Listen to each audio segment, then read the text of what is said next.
महाराष्ट्रामध्ये प्रसिद्ध असणारा ग्रंथ महोत्सव आणि मराठी साहित्य संमेलन हे आता 25व्या वर्षामध्ये पुढील वर्षी पदार्पण करणार आहे। वास्तविक तसं बघायला गेलं तर 27 वर्ष या ग्रंथ महोत्सवाला झालेली आहेत, पण मधली 2 वर्ष कोरोनाची जर सोडली आणि हा ग्रंथ महोत्सव विशेषतः 99 अखिल भारतीय मराठी साहित्य संमेलन सातारमध्ये होणार आहे, त्याच्यासाठी हा ग्रंथ महोत्सव असं म्हटलं तर वावगं ठरणार नाही। कारण या ग्रंथ महोत्सवामध्ये विशेषतः सातारा जिल्ह्यातले साहित्यिक, यापूर्वी सातारा शहरात झालेली साहित्य संमेलने याच्यावर ज्यादा चर्चा होणार आहे। आज या कार्यक्रमासाठी उपस्थित असलेले ज्यांच्या हस्ते या ग्रंथ महोत्सवाचं उद्घाटन होणार आहे ते प्राध्यापक वबा बोधे, त्याचबरोबर सातारा जिल्हा परिषदेमध्ये नुकतेच 3-4 महिन्यापूर्वी ज्यांची माध्यमिक शिक्षण अधिकारी म्हणून आलेले आहेत ते माननीय धनंजय चोपडे।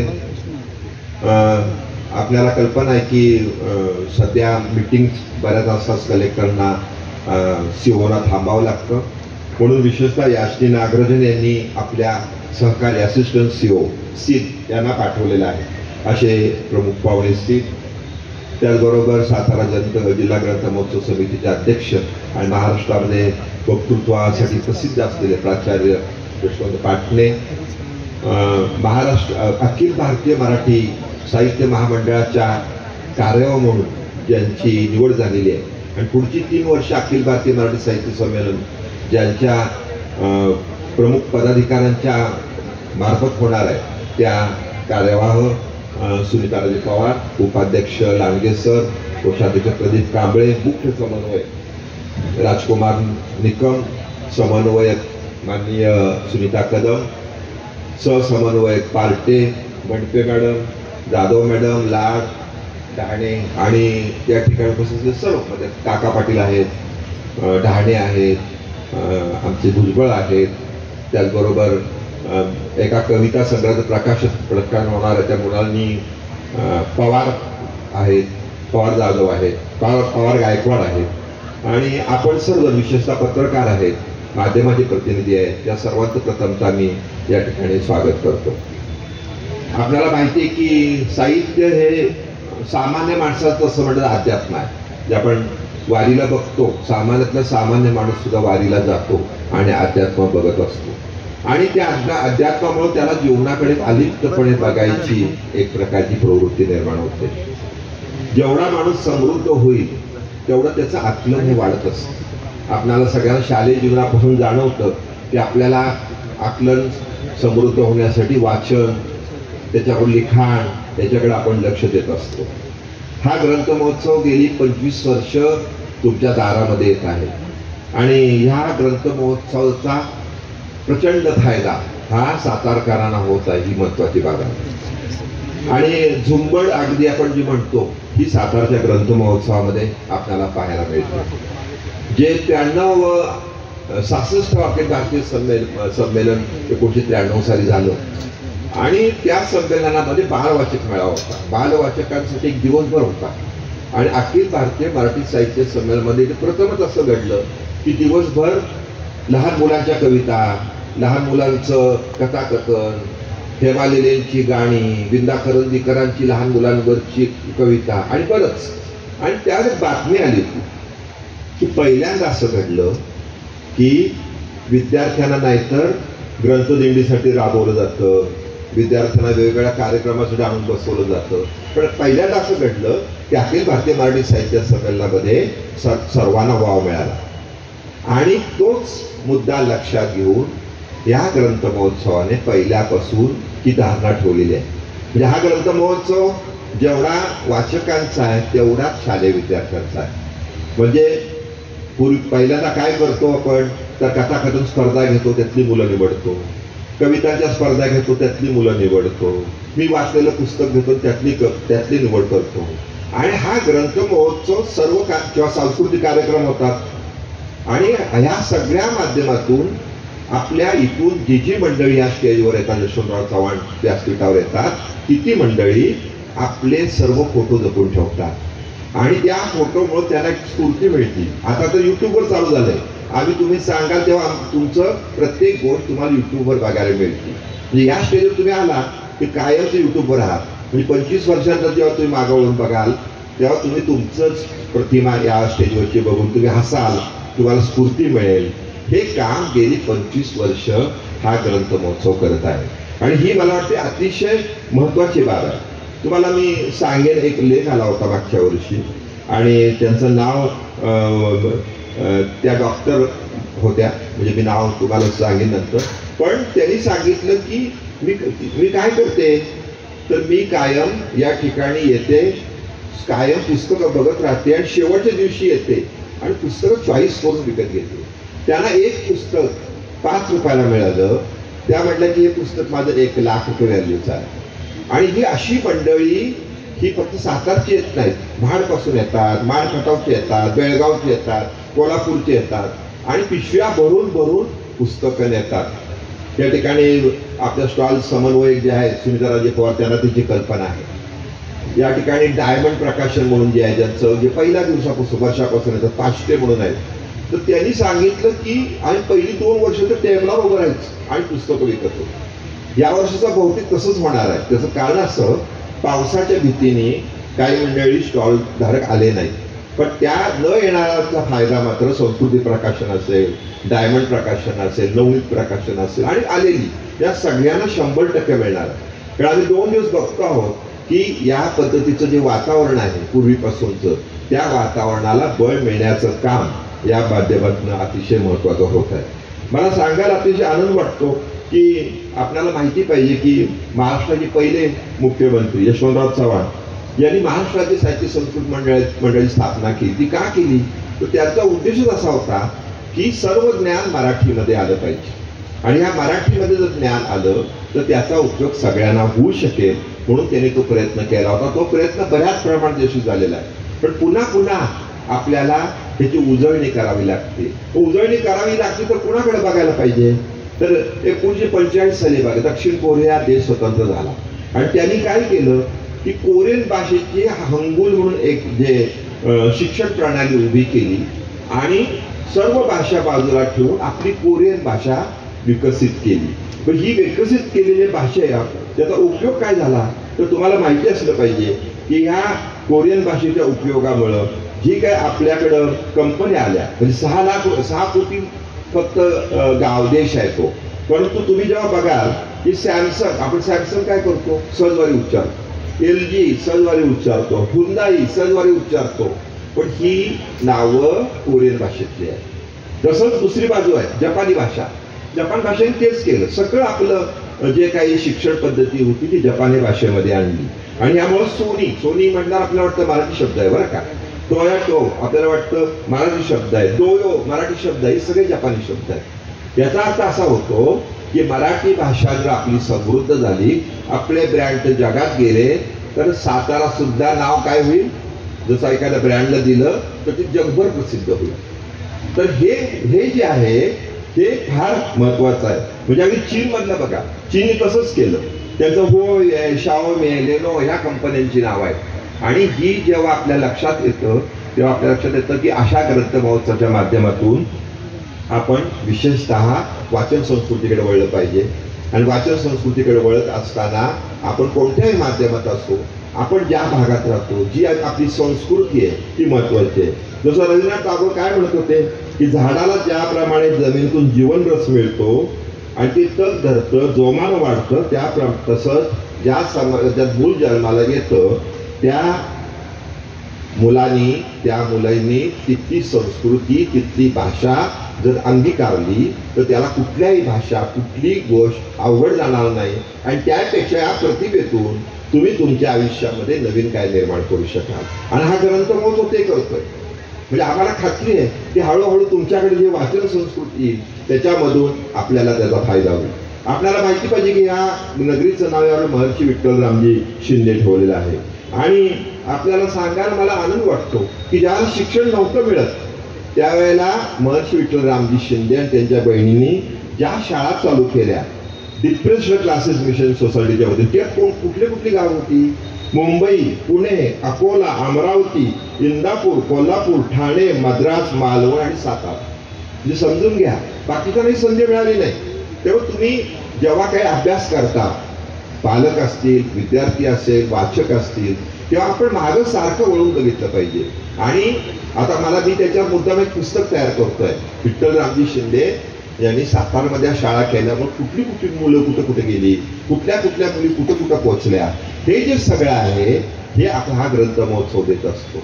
आपल्याला माहिती पाहिजे की ज्यांना पुस्तकं मिळत नाही तिथे येतात मंडळी आणि ह्या स्टॉलमध्ये हुडकतात आणि घेऊन जातात. तर हे जे सगळं जे आहे हे सगळं आपला ग्रंथ महोत्सव देत आहे. यावेळेला या 4 दिवसामध्ये प्रचंड कार्यक्रम आहेत आणि या प्रचंड कार्यक्रमाचा आपण अवश्य उपयोग करून घ्या. आज दुपारीच जे 66 अखिल भारतीय मराठी साहित्य संमेलन त्याच्या आठवणी सांगणार आहेत.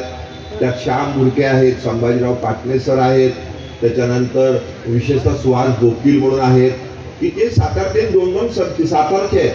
सातारमध्ये संमेलन त्यांनी बघितलेली आहेत. त्याच्यानंतर नुलकर मॅडम आहेत, बरीच आहेत त्याच्यामध्ये. तर हे सोडू नका, तुम्हाला या आठवणी लक्षात येतील आणि तुम्हाला त्याचा आयुष्यामध्ये उपयोग होईल. संध्याकाळी आज असाच संगीताचा कार्यक्रम आहे. उद्या विशेषतः दुपारी सातारा जिल्ह्यातील साहित्यिक त्यांचं योगदानाबद्दल आपल्याला माहिती कळणार आहे. म्हणजे तुम्हाला कळेल आधीच्या सातारा जिल्ह्याचं साहित्यिक कुठं पोहोचलेलं आहे. 3ऱ्या दिवशी दुपारी अभिजात भाषा झाली, पुढे काय याबद्दल चर्चा होणार आहे. तर तुम्हाला मी सर्वांना सांगू इच्छितो, तुमची मातृभाषा, तुमची सराउंडिंगची भाषा ही फार महत्वाची आहे. माझ्या एक 5 शाळा आहेत, त्या शाळेमध्ये तुम्हाला माहिती सांगतो, बिहार असेल, राजस्थान असेल, गुजरात असेल, या ठिकाणची मजुरांची मुलं आहेत. त्यांची भाषा काय आहे? त्यांची कुठली भाषा आहे मातृभाषा? त्यांची मातृभाषा मराठी आहे. आणि मला सांगायला आनंद असा वाटतो की त्यांच्या समाजातली जी श्रीमंत माणसं आहेत ती मुलं मात्र इंग्लिश माध्यमाच्या शाळेत जातात, पण ती मराठीमध्ये पक्की होत नाही. त्यामुळे हा जो फायदा आहे हा फायदा तुम्हाला विशेष करून घेता आला पाहिजे. मी तुम्हाला सर्वांना विनंती करतो की या वाचन संस्कृतीचा जागर करणारा हा जो ग्रंथ महोत्सव आहे, जो महाराष्ट्राचा पॅटर्न आहे, त्या सगळ्याचा फायदा आपण जरूर करून घ्यावा. पुन्हा एकदा तुमचं सर्वांचं स्वागत करतो. यावर्षी हा ग्रंथ महोत्सव जानेवारीच्या ऐवजी नोव्हेंबरमध्ये होतोय. त्याचं कारण असं, अखिल भारतीय मराठी साहित्य संमेलन जानेवारीमध्ये आहे. परंतु मी या प्रसंगी मुद्दाम सांगू इच्छितो की जे स्टॉलधारक पावसाच्या भीतीने आलेले नाही त्यांनी पुढच्या वर्षी अवश्य यावं. तुमच्या स्टॉलमध्ये एक थेंब सुद्धा पाणी, किती मोठा पाऊस येऊ दे, जाणार नाही याची काळजी आम्ही संयोजन समितीतून आम्ही सगळे घेऊ, याचं मी त्या सर्वांना खात्री देतो. कारण 100 स्टॉल येणाऱ्या या ग्रंथ महोत्सवामध्ये त्यावेळेला थोडंसं आमचं मिसमॅनेजमेंट झाली. समजा ह्या महिनाभर बुकिंग आधी करायला पाहिजे होतं, तो आम्हाला वेळच नाही मिळाला. आम्हाला वाटलं सगळे येणार आहेत आणि अचानक थोडे स्टॉल कमी आले. पण हे स्टॉल जरी कमी आले असले तरी ही पुस्तकं मात्र सगळी तुम्हाला इथं मिळणार आहेत आणि त्याचा फायदा आपण जरूर करून घ्यावा एवढं मी आपल्या सर्वांना विनंती करतो आणि माझं प्रास्ताविक संपवतो. जय जय महाराष्ट्र.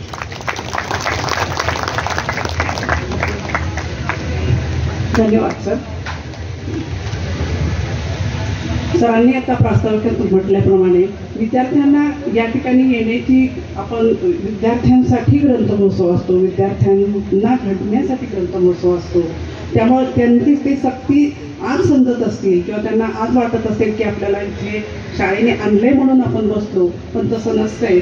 मुलांना एक लक्षात घ्यायचं असतं की माणसाला आयुष्यात चांगले पर्याय डोळ्यासमोर येत असतात, परंतु ते पर्याय आपल्या लक्षात येण्यासाठी या सततच्या कार्यक्रमांची, नियोजनाची आणि कार्यक्रम पाहण्याची गरज असते. तुम्ही वाचन केलं तर तुम्ही स्वतःला ओळखू शकता आणि स्वतःला ओळखलं तर तुम्ही समाजामध्ये नवचैतन्य निर्माण करू शकता आणि त्यासाठी या ग्रंथ महोत्सवाचं आयोजन असतं. या ग्रंथ महोत्सवासाठी जिल्हा परिषदेचा सहभाग हा खूप मोठा आणि मोलाचा असतो. या प्रास्ताविकानंतर मी आपल्या सातारा जिल्ह्याचे शिक्षणाधिकारी माध्यमिक जिल्हा परिषद सातारा माननीय श्री चोपडे साहेब यांना विनंती करते की त्यांनी या ग्रंथ महोत्सवाला शुभेच्छा द्याव्यात आणि मार्गदर्शन करावं. माननीय चोपडे साहेब. नमस्कार मंडळी. नमस्कार. विद्यार्थी जागे आहेत का नाही बघितले आहेत. प्रेक्षक सातारा जिल्हा ग्रंथ महोत्सव समिती आयोजित 99 अखिल भारतीय मराठी साहित्य संमेलन पूर्व ग्रंथ महोत्सव महर्षी विठ्ठल रामजे शिंदे नगरी जिल्हा परिषद मैदान सातारा या ठिकाणी संपन्न होत आहे। या प्रसंगी व्यासपीठावर उपस्थित या कार्यक्रमाचे उद्घाटक तथा उपस्थित आमचे मार्गदर्शक आदरणीय विश्वास सिंग साहेब, पाटणे सर, चिटणीस साहेब, आमचे आरती निकम साहेब, जुने सहकारी, आमचे मार्गदर्शक, आम्ही शिक्षक असताना आमच्या शाळेची तपासणी केलेले आमचे मित्र, त्याचबरोबर सर्वच मान्यवर, उपस्थित सर्व रसिक प्रेक्षक, बालमित्र, मीडियाचे सर्व पत्रकार बांधव, आमचे RSPची संपूर्ण टीम, शाळामधले आलेले सर्व शिक्षक, वाचक, रसिक प्रेक्षक हो, शिक्षण विभाग आणि ग्रंथ महोत्सव समिती यांचं अतूट असं घट्ट विणलेलं नातं आहे। रौप्य महोत्सवी वर्षामध्ये आपण पदार्पण करत आहोत। सातारवासियांसाठी अतिशय आनंदाचा क्षण, आनंदाची घटना आहे, आनंदाची बाब आहे। विद्यार्थ्यांमध्ये वाचनाची प्रेरणा मिळावी, विद्यार्थी वाचनाकडे आकृष्ट व्हावेत, शिक्षकांची ग्रंथसंपदा वाढावी, शिक्षकांचं आकलन समज वृद्धिंगत व्हावं, त्याचा उपयोग समाजाला, पालकांना, शिक्षकांना व्हावा, हा उदात्त हेतू ठेवून खरं तर 25 वर्षापूर्वी ज्यांच्या योगदानातून ही चळवळ उभी राहिली त्या खरं सर्वांना मी खरं अभिवादन करतो। आज मी शिक्षणाधिकारी म्हणून जरी कार्यरत असलो तरी 25 वर्षापासूनचं त्यांचं योगदान अतिशय अविस्मरणीय असं आहे। ग्रंथ महोत्सवाचा उद्देश आताच प्रास्ताविकामध्ये चिटणीस साहेबांनी सांगितलं आता, त्यांच्याही शाळा आहेत, संस्था आहेत। मित्रहो, सातारा जिल्ह्याची थोडक्यात शैक्षणिक परिस्थिती काय आहे त्यावरती 5 मिनिटामध्ये मला संधी मिळाली तर मी संधीचा नक्की फायदा घेईन। आपल्याकडे माध्यमिक आणि उच्च माध्यमिक विभागाची एकूण 842 शाळा आहेत। या शाळांमध्ये 2,81,000 विद्यार्थी शिकत आहेत आणि आमच्याकडे सर्व माध्यम, सर्व व्यवस्थापनाचे मिळून 9,250 एवढे शिक्षक, शिक्षकेतर कर्मचारी कार्यरत आहेत। म्हणजे खूप मोठा डोलारा आपल्या सर्वांच्या सहकार्यातून, माध्यमातून शिक्षण विभागाचा हा गाडा चांगल्या पद्धतीने सुरू आहे। चांगल्या पद्धतीने या अर्थानं की शासन स्तरावरून मग ते केंद्र शासन असेल, राज्य शासन असेल, यांच्या वेगवेगळ्या प्रकारच्या कार्यक्रम उपक्रमामध्ये सातारा जिल्हा परिषद शिक्षण विभाग नक्कीच अग्रेसर आहे। PGI इंडेक्स याच्यामध्ये आम्ही राज्यामध्ये सलग 3 वेळा प्रथम क्रमांकावरती आहोत, सलग 3 वर्ष। मागच्या वर्षी फक्त 1 क्रमांकाने कोल्हापूरनं आम्हाला आघाडी घेतलेली, कारण आमच्या काही गोष्टी त्यांनी ॲक्सेप्ट केल्या आणि ते पुढे गेले, परंतु असे शैक्षणिक गुणवत्तेचे विविध उपक्रम आहेत ज्याच्यामध्ये सातारा जिल्ह्याने अनेक पायलट प्रोजेक्ट राज्याला दिलेले आहेत। या सर्वांमध्ये शिक्षक, विद्यार्थी, अनेक प्रकारच्या संघटना, शिक्षकांचे वेगवेगळ्या प्रकारचे मुख्याध्यापक संघ असेल, त्यातले सहकारी पदाधिकारी असतील, मीडिया असेल, या सर्वांचं अतिशय चांगल्या प्रकारचे योगदान आहे। विद्यार्थी वाचनाकडे आकृष्ट व्हावेत, विद्यार्थ्यांमध्ये त्याची गोडी लागावी, कारण विद्यार्थी मित्र हो, ग्रंथ हेच गुरु आपण फक्त नेहमी म्हणतो, परंतु ग्रंथांचं जर आपण खरंच वाचन केलं आणि त्याचं उपयोजन आपल्या आयुष्यामध्ये केलं तर आपण आपल्या आयुष्यामध्ये खूप पुढे जातो। अनेक पालकांच्या मनामध्ये प्रश्न आहेत मीडियाच्या बाबतीत, माध्यमाच्या बाबतीमध्ये, मी त्याच्यावर थोडंसं भाष्य करतो। लहान मूल जन्माला आलं की त्याच्या आईला आणि वडिलांना असं वाटतं की कधी एकदा याला कॉन्व्हेंट किंवा अन्य CBSE शाळेमध्ये दाखल करू, कधी एकदा मोठं होतंय, अशी एक भावना असते। मी टीका करत नाही, फक्त प्रॅक्टिकली काय आहे आणि काय असावं एवढ्याच वरती बोलेन। कोणत्या माध्यमामध्ये शिकवावं याबाबत दुमत नाही, कुणी कुठल्याही माध्यमातून शिकवावं। ज्यावेळेस एक आंतरराष्ट्रीय स्तरावरची परिषद भरली सर, त्या परिषदेमध्ये हा प्रश्न विचारला गेला की आपल्या मुलांना, बालकांना कोणत्या माध्यमातून शिकवावं। अनेक प्रकारचं त्याच्यावरती विचार मंथन झालं आणि त्यातले एक तज्ज्ञ उभे राहिले। त्या तज्ज्ञाने खूप सुंदर असं उत्तर दिलं। उत्तर एकच होतं, कारण प्रत्येकाच्या मनामध्ये कोणाला वाटायचं मराठीतून, कोणाला तेलुगूतून, ज्याच्या मातृभाषेतून। ते साहेब असं म्हणाले या प्रश्नाचं उत्तर एवढं सोपं आहे की तुम्ही झोपल्यानंतर ज्या भाषेत स्वप्न पडतं त्या भाषेत आपल्या मुलांना शिकवा. बस, संपलं. मित्रांनो, आपण मराठी भाषिक आहोत, आपल्याला नक्कीच मराठी स्वप्न पडत असणार आहे. बापू तुम्हालाही मराठीतच पडणार, मलाही मराठीतच पडते. ही भाषा का? तुमच्या कुटुंबामध्ये, घरामध्ये, परिवारामध्ये जर आपण इंग्रजी संभाषण करत असू तर नक्की त्याला त्या इंग्रजी माध्यमात शिकवा. गुजरातीमध्ये आमचं कुटुंब आहे, गुजराती भाषा तुमच्या 24 तासामध्ये घरामध्ये बोलली जाते, तर ते गुजरातीमध्येच त्याला शिकवलं पाहिजे. परंतु अनेक लोकांच्या मनामध्ये अनेक प्रश्न आहेत. आमचे अनेक अधिकारी आहेत, अनेक अधिकाऱ्यांनी मला हे प्रश्न विचारले. त्यांच्या घरातले कलह मी जवळजवळ संपवलेले.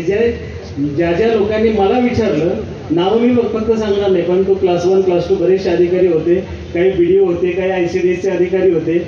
बायकोचा एक वेगळा विषय असायचा आणि ह्यांचा एक वेगळा विषय असायचा.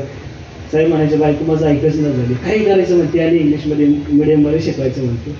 याच्यावर आम्ही एक अर्धा तास विचार मंथन केलं आणि त्यांना शेवटचं आत्ता जे उत्तर दिलं मी तेच उत्तर त्यांना दिलं होतं. त्यांनी माझा तो सल्ला मानला. आणि त्या मुलाला जर आपण मराठी बोलतोय तर मराठीतून प्राथमिक शिक्षण त्या विद्यार्थ्याचं झालं पाहिजे. याचा अर्थ हा आहे की संबोध संकल्पना ज्या असतात त्या मातृभाषेशिवाय इतर कोणत्याही भाषेतून 100% सहज सुलभतेनं समजत नाही, त्याचं आकलन होत नाही. आणि मग 2री 3री 4थीमध्ये तो विद्यार्थी, अनेक पालक आमच्याकडे येतात, साहेब शाळा बदलायची, शाळेत माध्यम बदलायचे, आम्हाला काहीतरी मदत करा. त्यावेळी वेळ गेलेली असते. पुन्हा त्या विद्यार्थ्याला 4थीमध्ये 3रीमध्ये गेल्यानंतर मग शिफ्ट केलं जातं. त्या विद्यार्थ्याच्या आयुष्याचं मग काय होतं ते तुमचं तुम्ही ठरवून घ्या. याचा अर्थ जे इंग्रजी माध्यमात विद्यार्थी शिकतात त्यांच्याबद्दल माझं काही मत नाही आहे. बरेचसे विद्यार्थी तर आहेत इंग्लिश मिडियमचे आले असतील, मराठी मिडियमचे, पण कशामध्ये शिकल्यानंतर आपली प्रगती होते, आपण फ्लुएंटली कशामध्ये आपले विचार व्यक्त करू शकतो, अभिव्यक्ती आपल्याला मिळालेली आहे, अभिरुची, अभिव्यक्ती.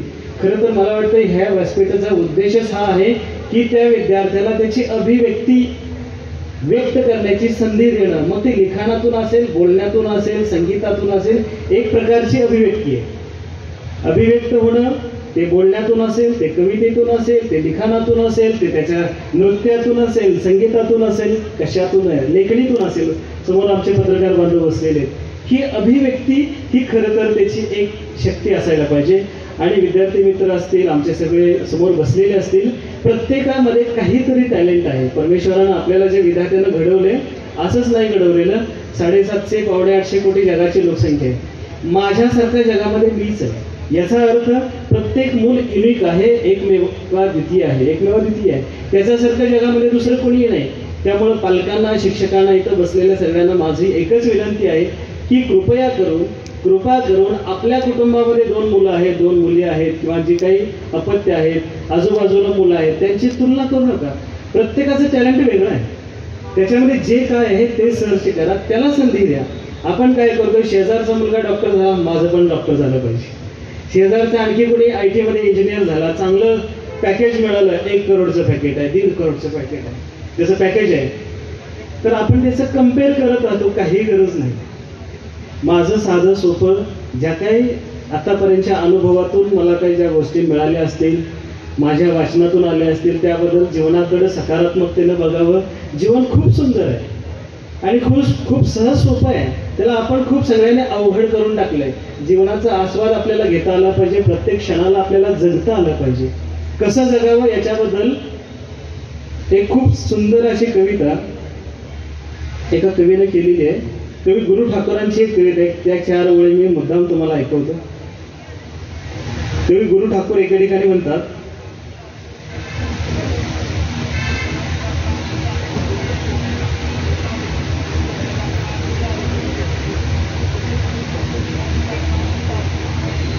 आयुष्याला द्यावे उत्तर, असं कवितेचं त्या नाव आहे. कवी गुरु ठाकूरांचे आहे, पण तुम्ही जर YouTube वगैरे सर्च केला तर त्याच्यामध्ये नाव बदलले कोणीतरी, ते विंदा करंदीकर म्हटलेलं आहे, पण ते चुकीचं आहे. कवी गुरु ठाकूरांची कविता आहे. ते असं म्हणतात, असे जगावे दुनियेमध्ये आव्हानाचे लावून अत्तर, असे जगावे दुनियेमध्ये आव्हानाचे लावून अत्तर, नजर रोखुनी नजरेमध्ये आयुष्याला द्यावे उत्तर. नको गुलामी नक्षत्रांची भीती आंधळी ताऱ्यांची, नको गुलामी नक्षत्रांची भीती आंधळ्या ताऱ्यांची, आयुष्याला भेटता नाही चैन करावी स्वप्नांची. असे दांडगी इच्छा ज्याची मार्ग तयाला मिळती सत्तर. नजर रोखुनी नजरेमध्ये आयुष्याला द्यावे उत्तर. पाय असावे जमिनीवरती कवेत अंबर घेताना. पाय असावे जमिनीवरती कवेत अंबर घेताना. हसू असावे ओठावरती काळीज काढून देताना. संकटासही ठणकावून सांगावे आता ये बेहत्तर. नजर रोखुनी नजरेमध्ये आयुष्याला द्यावे उत्तर. करून जावे असेही काही दुनियेतून या जाताना. करून जावे असेही काही दुनियेतून या जाताना. गहिवर यावा जगास साऱ्या निरोप शेवटचा देताना. स्वर कठोर त्या काळाचाही क्षणभर व्हावा कातर कातर. स्वर कठोर त्या काळाचाही क्षणभर व्हावा कातर कातर. नजर रोखुनी नजरेमध्ये आयुष्याला द्यावे उत्तर. आयुष्याला द्यावे उत्तर. मित्रहो, या कवितेचा सारांश अर्थ आपण सर्व सुज्ञ आहात, विद्यार्थी मित्र आहेत. बोलण्यासारखे खूप आहे. आज हा फक्त स्वागताचा कार्यक्रम आहे. या निमित्तानं सर्व सातारकर उपस्थित असणाऱ्या सर्वांना शिक्षण विभाग माध्यमिक ग्रंथ महोत्सव समितीच्या वतीनं मनपूर्वक शुभेच्छा देतो आणि थांबतो. धन्यवाद.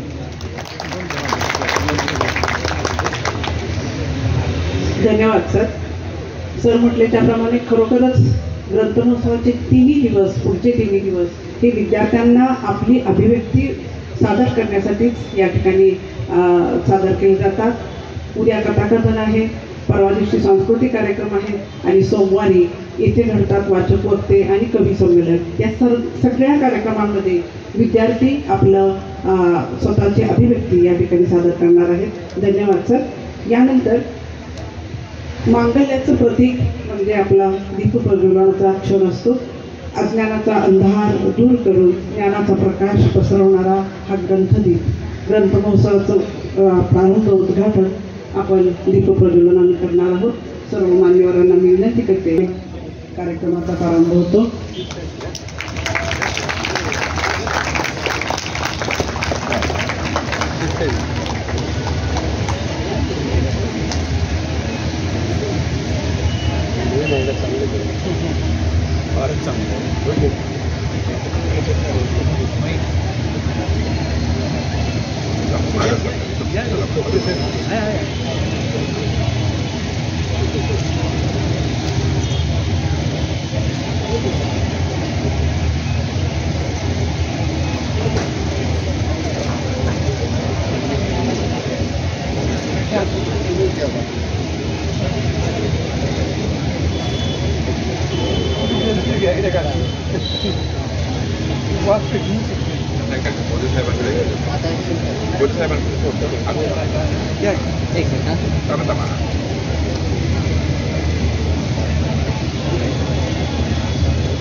या पुढे दे.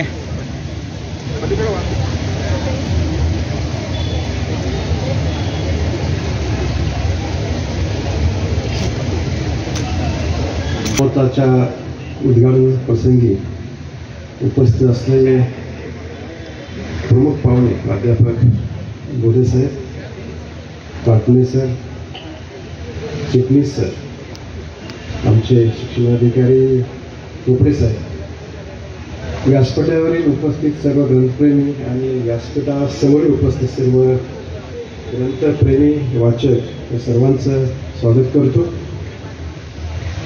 खरं म्हणजे पाटणे सर, मी सातारा बीडीओ असताना 2007 ते 2011 या कालावधीत तुमची बरीच भाषणे मी ऐकलेली आहेत, परंतु आज योग आला की आपला परिचय होण्याचा. आणि त्या कालावधीमध्ये मी पुढे समोरच्या क्वार्टरमध्ये राहत होतो, त्यामुळे 4 वर्ष मी अतिशय उत्सुकतेने प्रत्येक वर्षी जानेवारी महिन्यामध्ये त्या ग्रंथ प्रदर्शनाची वाट पाहत असायचो. आणि बहुतांशी पुस्तकं माझ्याकडे जी आहेत ते त्या काळात खरेदी केलेले आहेत. आणि मला गेल्या वर्षी जेव्हा माझी बदली परत मी वर्ध्याला होतो, वर्ध्याहून सातारला बदली झाली ऑक्टोबरमध्ये, त्यावेळी सुद्धा मला फार आनंद झाला की आता आपण पुढचे 3-4 वर्ष त्या प्रदर्शनामध्ये जे विविध परिसंवाद असतात, वेगळे कार्यक्रम असतात, या कार्यक्रमाला उपस्थित आपण राहू शकू याचा मला वाटला. गेल्या वर्षी सुद्धा मी या कार्यक्रमाला काही परिसंवादांना मी आणि मिसेस पुढे उपस्थित होतो. अतिशय चांगला तुमचा उपक्रम आहे. पुढल्या वर्षी याला रोपवे मोर्चे वर्षामध्ये पदार्पण करतात. या ठिकाणी बरेच आपले विद्यार्थी मित्र उपस्थित आहेत. मी सर्व विद्यार्थी मित्रांना किंवा तुमचे आणखी काही मित्रांना विनंती करतो की आपण या ग्रंथ महोत्सवाला भेट द्यावी. अनेक चांगली पुस्तकं असतात, ते पुस्तकं आपण खरेदी करावे. बाकीचे किंवा तुमच्या चांगल्या चांगल्या कपड्यांच्या वरती खर्च करण्यापेक्षा आपण विद्यार्थी मित्रांनी पालकांनी सुद्धा चांगली पुस्तकं या ठिकाणी खरेदी करावी, त्याचं वाचन करावं आणि त्याचा उपयोग आपण आपल्याला जीवनामध्ये होत असतो. आजही आम्हाला काही अडचणी आल्या किंवा काही काम करत असताना, प्रशासकीय काम करत असताना बरेच काही टेन्शन आले तर ते पुस्तक आम्हाला अक्षरशः तारतात.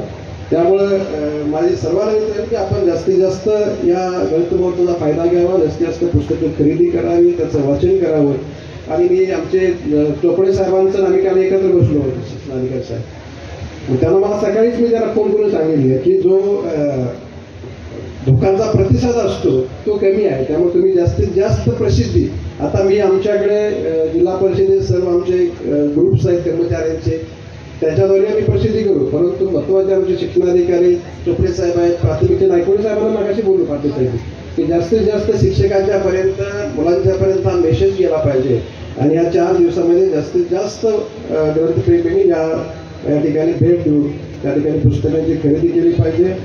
अशा सूचना मी आमच्या दोन शिक्षणात दिलेल्या आहेत.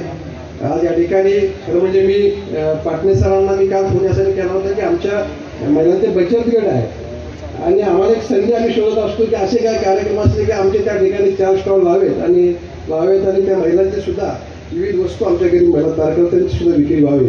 आणि सरांना त्यासाठी फक्त कल्पना देण्यासाठी त्यांनी सुद्धा अतिशय आनंदाने ते म्हटलं की सर तुम्ही त्या ठिकाणी लावा. तर मी त्यांनाही याबद्दल पाटील सरांना धन्यवाद देतो. या चांगल्या ग्रंथ महोत्सवाच्या उद्घाटन कार्यक्रमासाठी मला आपण बोलवलं त्याबद्दल मी आपला आभारी आहे आणि एवढं मी धन्यवाद देतो. सर्वांना शुभेच्छा. आजच्या कार्यक्रमामध्ये एक सुंदर योग आपल्याला लाभून आलेला आहे. तो म्हणजे आजच्या कार्यक्रमाचे जे प्रमुख अतिथी आहेत त्यांनी आपल्या अमृत महोत्सवामध्ये प्रवेश केलेला आहे. त्यांच्या आजच्या कार्यक्रमाचे ते प्रमुख अतिथी आहेत ज्येष्ठ ग्रामीण साहित्यिक आहेत माननीय प्राध्यापक व बाबोटे सर. ग्रामीण साहित्य क्षेत्रातील योगदानाबद्दल आणि कथाकथन कौशल्याबद्दल अनेक मान सन्मान त्यांना यापूर्वी प्राप्त झालेले आहेत. ग्रंथ महोत्सव समितीच्या वतीने या अमृत महोत्सवाच्या निमित्ताने आपण त्यांना मानपत्र देणार आहोत. मी प्राचार्य डॉक्टर यशवंत पाटणे सर यांना विनंती करते, आमच्या ग्रंथ महोत्सवाचे अध्यक्ष पाटणे सर यांना विनंती करते की त्यांनी मानपत्र वाचन आणि मनोगत व्यक्त करावे.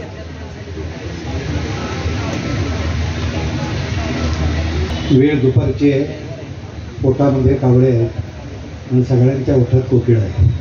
पण तुम्हाला जास्त गंभीर न करता थोडक्यामध्ये फक्त मानपत्र वाचणार आहे. नाही तर आमचे बोधे सर म्हणतील की आता फक्त आभाराचंच काम माझ्याकडे ठेवले तर काय. पण आम्ही भाग्यवान आहोत की सुसाहेबांसारखे ग्रंथप्रेमी आम्हाला सीओ लाभले, धनंजय चोपडे साहेबांसारखे ज्ञानप्रेमी शिक्षणाधिकारी लाभले.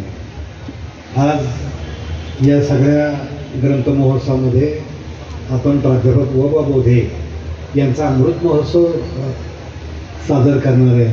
तेव्हा अमृत महोत्सवानिमित्त सगळ्यांनी टाळ्या वाजवून त्यांना अभिवादन करूया. संपूर्ण महाराष्ट्रामध्ये सातारा जिल्ह्यामध्ये जायचं 100हून अधिक पुस्तकं लिहिणारे हे शतकवीर साहित्यिक आहे. लक्षात घ्या, ते शतकवीर आहे. त्यांनी शब्दांत शतक मारलंच, आम्ही फक्त त्यांना आता आयुष्यातच शतक मारावं म्हणून फक्त मानपत्र वाचणार आहे. मंडळी, मला आनंद या गोष्टीचा असतो की आम्ही सृष्टीची फुलं बघायची असेल तर कासचं पुष्पपाठार बघतो. पण मी सगळ्या सातारकरांना सांगेन की तुम्हाला साहित्यातली शब्द फुलं बघायची असतील तर आमचा ग्रंथ महोत्सव बघा. या फुलांचा गंध फार वेगळा असतो.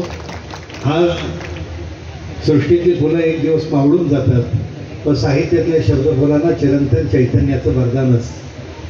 इथं आम्ही हा महोत्सव गेले 24 वर्ष तुम्हा सगळ्यांच्या सहकार्यानं संपन्न करतो आहोत. आमचा हेतू एकच आहे की इथला विद्यार्थी, इथला शिक्षक हा ज्ञानानं वाचनानं समृद्ध व्हावा. मंडळी, दिनकरराव पाटील, डॉक्टर शिवाजीराव चव्हाण यांच्या प्रेरणेतनं हा महोत्सव उभा राहिला. आज त्याचा वेणू गगनावरती गेला. मला आनंद याही गोष्टीचा वाटतो की सर, या महोत्सवानं अनेक लेखक दिले, अनेक वक्ते दिले, अनेक कलावंत दिले. 24 वर्षामध्ये या ग्रंथ महोत्सवानं या सुंदर जीवन जगणाऱ्या वक्त्यांचा पाया घातलाय लक्षात घ्या. आणि सगळ्यात महत्त्वाची आपल्या आयुष्यातली गोष्ट असते ग्रंथांची श्रीमंती. तुम्ही बघा, एका ठिकाणी सुधा मूर्तींचं चित्र लागले. सुधा मूर्तींना वडिलांनी एकदा एका उद्योगपतीचं घर दाखवलं. ते सगळं उद्योगपतीचं घर बघितल्यानंतर ती म्हटली की बाबा, याच्यापेक्षा आपण श्रीमंत आहोत.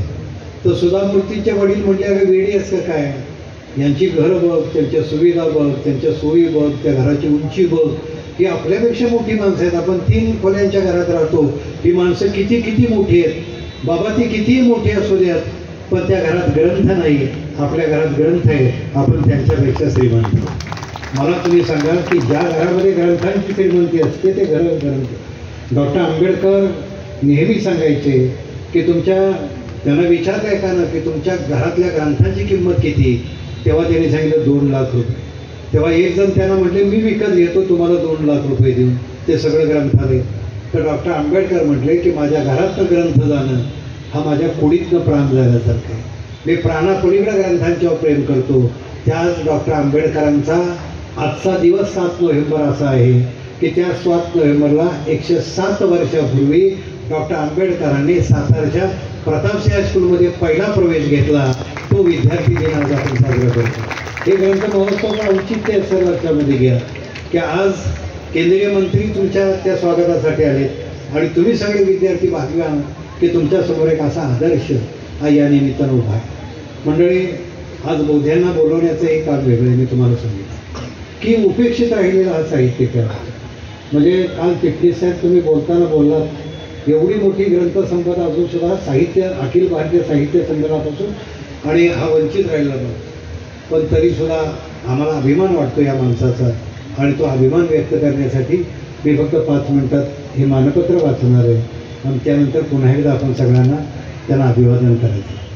सातारा जिल्हा ग्रंथ महोत्सव समिती आयोजित 99 अखिल भारतीय मराठी साहित्य संमेलन पूर्व ग्रंथ महोत्सव. आदरणीय प्राध्यापक बोबा बोधे यांना मानपत्र. सस्नेह प्रणाम. सर, आपल्याला सातारा जिल्हा ग्रंथ महोत्सव समितीच्या वतीनं मानपत्र देताना आम्हाला विशेष आनंद होतो. खरं तर आजचं मानपत्र हे आम्ही श्रीमंत छत्रपती खासदार उदयनराजेंच्या हस्ते देणार होतो. पण आचारसंहिता असल्यामुळं परत त्याचा लाभ घेतला असं होऊ नये म्हणून त्यांनी आम्हाला शुभेच्छा दिल्या. त्यांनी आम्हाला सांगितलं की सर, माझ्या पूर्ण शुभेच्छा त्यांना आहेत. सर, तुमच्या अमृत महोत्सवात त्यांच्या शुभेच्छा मिळणं हा तुमच्या जीवनातला अमृत क्षण आहे, हे लक्षामध्ये घ्या. त्या राजांचाही शुभेच्छा संदेश तुम्हाला मी दिला आहे. सातारा जिल्ह्यातल्या कोरेगाव तालुक्यातलं दुधी हे सरांचं गाव, पुण्याच्या पुरंदर तालुक्यातलं निरा हे त्यांचं राहतं गाव, सोमेश्वर नगरच्या मोसा काकडे महाविद्यालयातून सर आपण सेवानिवृत्त झालात. आपल्या प्रतिभासंपन्न लेखणीतून आणि ओघवत्या वाणीतून अनेकांची मनं आपण जिंकली. शेकडो पुस्तकांची आणि हजारो व्याख्यानांची नोंद असणाऱ्या आपल्यासारख्या ज्येष्ठ आणि श्रेष्ठ साहित्यिकाचा ग्रंथ महोत्सवात सन्मान करताना आम्हाला विशेष अभिमान वाटतो. अचाट बुद्धिमत्ता, उदंड वाचन, प्रचंड पाठांतर, कमालीची स्मरणशक्ती आणि अलौकिक प्रतिभा या बळावर आपण साहित्य क्षेत्रात अधिराज्य निर्माण केलं. आम्ही शिवाराचे धनी, वृक्ष माझे सोबती या पुस्तकातून काळ्या मुरमाड मातीत मळलेल्या माणसांचं जग आपण रेखाटलं. निसर्गाच्या कुशीत फुललेल्या वृक्षांचं, पशुपक्ष्यांचं जगही आपण चितारलं. आपल्याला पशुपक्ष्यांचा टाहो ऐकू येतो, पक्ष्यांच्या कंठातलं मधुर गाणं आपल्याला ऐकू येतं, झाडाच्या फांदीतून सळसळणाऱ्या वाऱ्यांचं आणि ओढ्यातून झुळझुळ वाहणाऱ्या पाण्याचं संगीत आपल्याला मोहिनी घालतं. आपल्याला शिवाराची भाषा समजते. शिवाराच्या साक्षीनं आपण अनेक उन्हाळे सोसले, रानाला पालखीतून मिरवलं आणि रानाला पालखीतून मिरवता संस्कृती प्रकाशननं आपलं पहिलं आत्मचरित्र प्रकाशित केलं, ते रानपालखी. त्या संस्कृती प्रकाशनच्या कार्यवाही आज आपल्या व्यासपीठावर आहे. म्हणजे संस्कृती प्रकाशनाचा प्रारंभ हा प्राचार्य बोधेंच्या आत्मचरित्रानं झाला. हा सुद्धा खरं तर या ग्रंथ महोत्सवाचा गौरव आहे. राणा तरमलेला एक रांगडा ग्रामीण लेखक म्हणून आपली ख्याती आहे. खरं तर शिवाराचं बोट पकडून आपण साहित्याची जीवनभाग फुलवली. सर, आपण चंदनवरती लेखक आहात. आत्मचरित्राच्या अंगानं जाणार फुलचुकी, कोकर उड्या, चंदन बाटवा ही पुस्तकं वाचताना अक्षरांना चंदनाचा गंध प्राप्त झाल्यासारखं वाटतं. चंदन बाटवा हे आपल्या आईचं स्मृतिशिल्प आहे, ते आपण अक्षरात कोरलं आहे. चंदन बाटवा ही शेतात कुठंही कधीही उगवणाऱ्या एका भाजीचं नाव. हिरव्या पानावर गुलाब शिंपडल्यासारखं दिसणारी भाजी मोठी रुचकर आहे. आपण म्हणता ती परमेश्वराची निर्मिती आहे. सर, आपण आईला सुद्धा परमेश्वराची निर्मितीच मानता. आपली आई आपल्यासाठी चंदनासारखी झिजली. लेकरं खूप मोठी व्हावी म्हणून तिचा एक हात देवापाशी तिनं गहाण ठेवला आणि गरिबीशी ती झुंजत राहिली.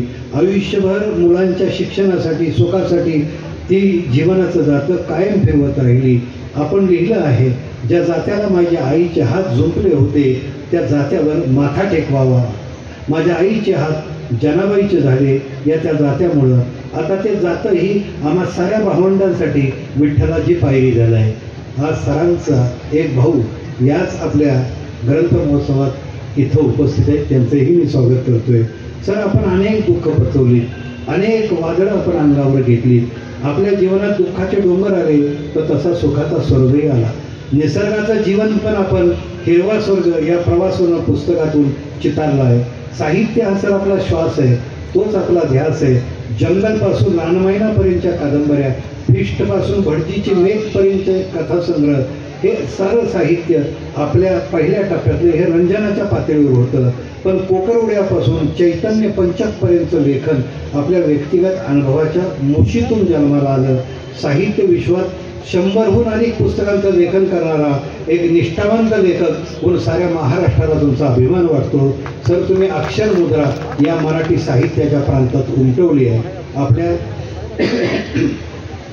कोकर उड्या या आत्मचरित्राला साहित्यरत्न पुरस्कार लाभला. आपल्याला आचार्य अत्रे पुरस्कार लाभला. चंदन बाटवा ग्रंथाला कोल्हापूरचा सर्वात मानाचा म्हटला जाणारा शाहू पुरस्कार लागला. फुलचुकी या ग्रंथाला महाराष्ट्र शासनाचा मधुकर केचे पुरस्कार प्राप्त झाला. वैखरीच्या वारकरी या ग्रंथाला नाहा आपटे पुरस्कार, गावाकडची माणसं या ग्रंथाला कवी आनंदपंती पुरस्कार, तर रानफांकी आत्मचरित्राला अक्षरगंध पुरस्कार लाभला आहे. आपण शेकडो पुरस्कारांचे मानकरी आहात. आपण आपल्या लेखनी वाणीतून वाचकांना आणि श्रोत्यांना विपुल विचारधन दिलं, पोटभर हसवलं. आपल्याकडे आठवणींचा खजिना आहे. आपण विविध विषयावर लेखन केलं. सारं आयुष्य अक्षरांच्या जवळ गहाण ठेवून आपण साहित्याचं झालं सजवलं. सर, कौटुंबिक पातळीवरही आपण समाधानी आहात. आपली पत्नी ही सात्विकतेची तुळस आहे. आज बोधे सरांच्या सौभाग्यवती या मानवामध्ये त्यांच्या समोर आहेत. आज मी आपलंही वहिनी मनापासून स्वागत करतो. आज सर अमृत महोत्सवी वर्षात पदार्पण केल्यामुळं पत्नीला त्यांची काळजी वाचणं हे साहजिक आहे. सावलीसारखं राहिलात आणि सावली म्हणून त्यांच्या पाठीशी आलात. खरं तर हे धन्य आहे. मी बोधे सर मला कानात सहज म्हटले की आज मंडळी पण आल्यात. म्हणून मंडळी ग्रंथ महोत्सवासाठी किती आल्यात मला माहीत नाही, पण तुमच्या काळजीपोटी ते आल्यात हे मात्र सत्य आहे. वहिनी, असाच तुमचा त्यांना पाठिंबा राहू दे. सरांची लेकरं हे सरांचं वैभव वाढवणार आहे. त्यातलं एक लेकरू किरण हे सुद्धा आता अक्षरबंध नावाचं प्रकाशन चालू होतं. आपली दोन्ही लेकरं हे सर आपलं वैभव आहे.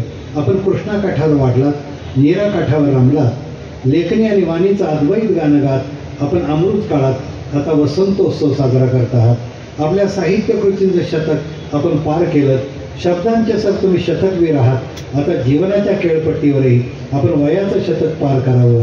त्यासाठी आपल्याला उत्तम आरोग्य, उदंड आयुष्य लाभावं ही सदिच्छा व्यक्त करून ग्रंथ महोत्सव समितीच्या वतीनं हे मानपत्र आपणास प्रदान करतो आहोत. आपण त्याचा स्वीकार करावा ही नम्र विनंती. आपले सर्व ग्रंथ महोत्सव समितीचे सदस्य, धन्यवाद.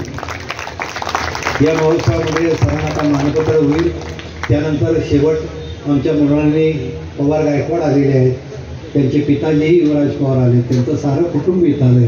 आपलंही मनापासून स्वागत करतो. ही आपल्या सातारच्या मातीमधली कृष्णाकाठावर वाढलेली अत्यंत गुणी अशा प्रकारची कवयित्री आहे. त्यांनी डॉक्टरेट सुद्धा आता मिळवली. मी मृणालताई आपलं मनापासून अभिनंदन करतो आणि आपणही सगळ्या लोकांच्या समोर या आमच्या पवार गायकवाड मॅडम आहेत, त्यांचंही आपण हे पुस्तक इथं प्रकाशित करणार आहोत. तेव्हा या मानपत्राचा सर आपण स्वीकार करावा अशी विनंती.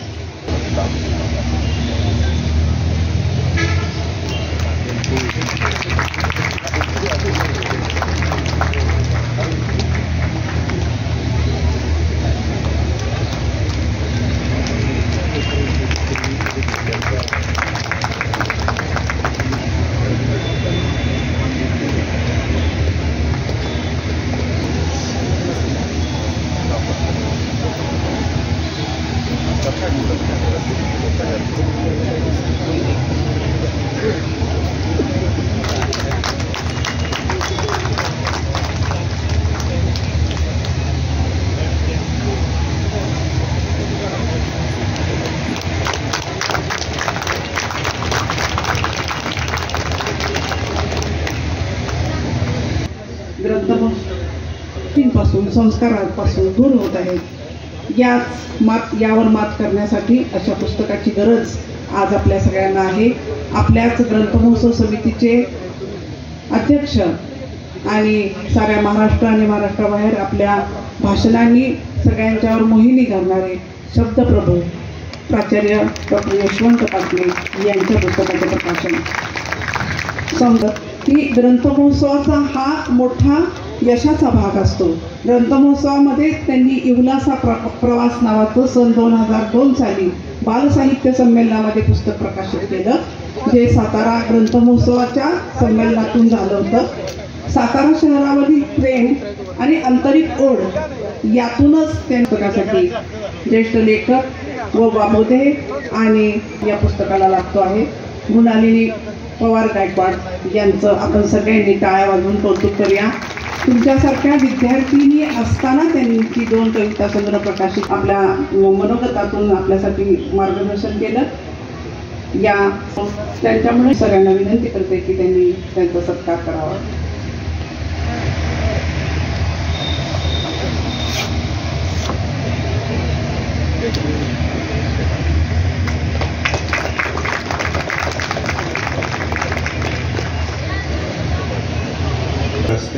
गोष्टी नाते संस्काराच्या डॉक्टर यशवंत पाटील आणि मन ओथंबून येतात कवयित्री मृणालिनी पवार गायकवाड या दोन्हीही कवी आणि लेखकांचं मी मनापासून अभिनंदन करतो आणि त्यांच्या पुस्तकाचं प्रकाशन झालं असं मी जाहीर करतो.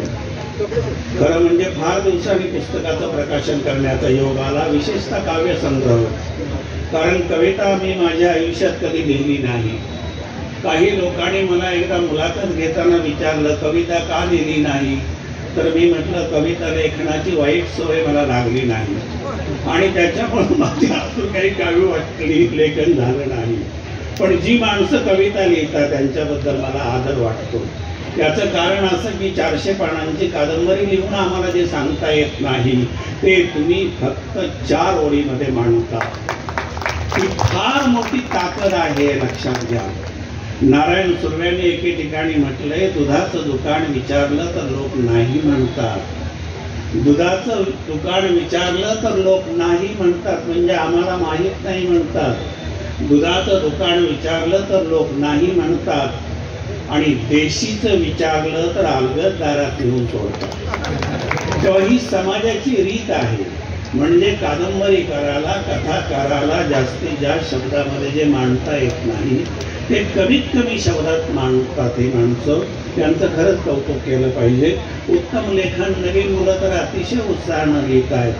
खरं म्हणजे मला इथं मानपत्र दिलं त्याबद्दल या मंडळींचा आभार मानणं गरजेचं आहे. कारण 75 वर्ष पूर्ण झाल्यानंतर आपला कोणी गौरव करता हा अतिशय आनंदाचा भाग आहे. माझी तर 2 वर्ष उलटून गेलेली आहेत, पण काही का असेना आपल्याला सन्मान मिळतो आहे. आणि आमचे जिवलग मित्र, जिवलग म्हणजे जीव लावून जिव्हाळ्याशी मारतात असे जिवलग नव्हे, जीव लावून जिव्हाळा जपतात असे पाटील सर आहे, ते लक्षात घ्या. आणि त्यांचे सगळे सहकारी, मग श्री चिटणीस असतील, आमचे कविवर्य प्रदीप कांबळे असतील, प्राचार्य लांडगे सर असतील, डॉक्टर राजेंद्र माने असतील, ही माणसं खरंच फार चांगली आहेत. मला तर सतत वाटतं प्राचार्य डॉक्टर यशवंत पाटणे हे शिवाजी महाराजांच्या काळात जन्माला यायला पाहिजे होते. त्यांचं खरंच चीज झालं असतं, पण महाराजांच्या काळात जन्माला आले नाही ते महाराजांचं दुर्दैव, आणि आपल्या काळात जन्माला आले हे आपलं सुदैव, हे लक्षात घ्या.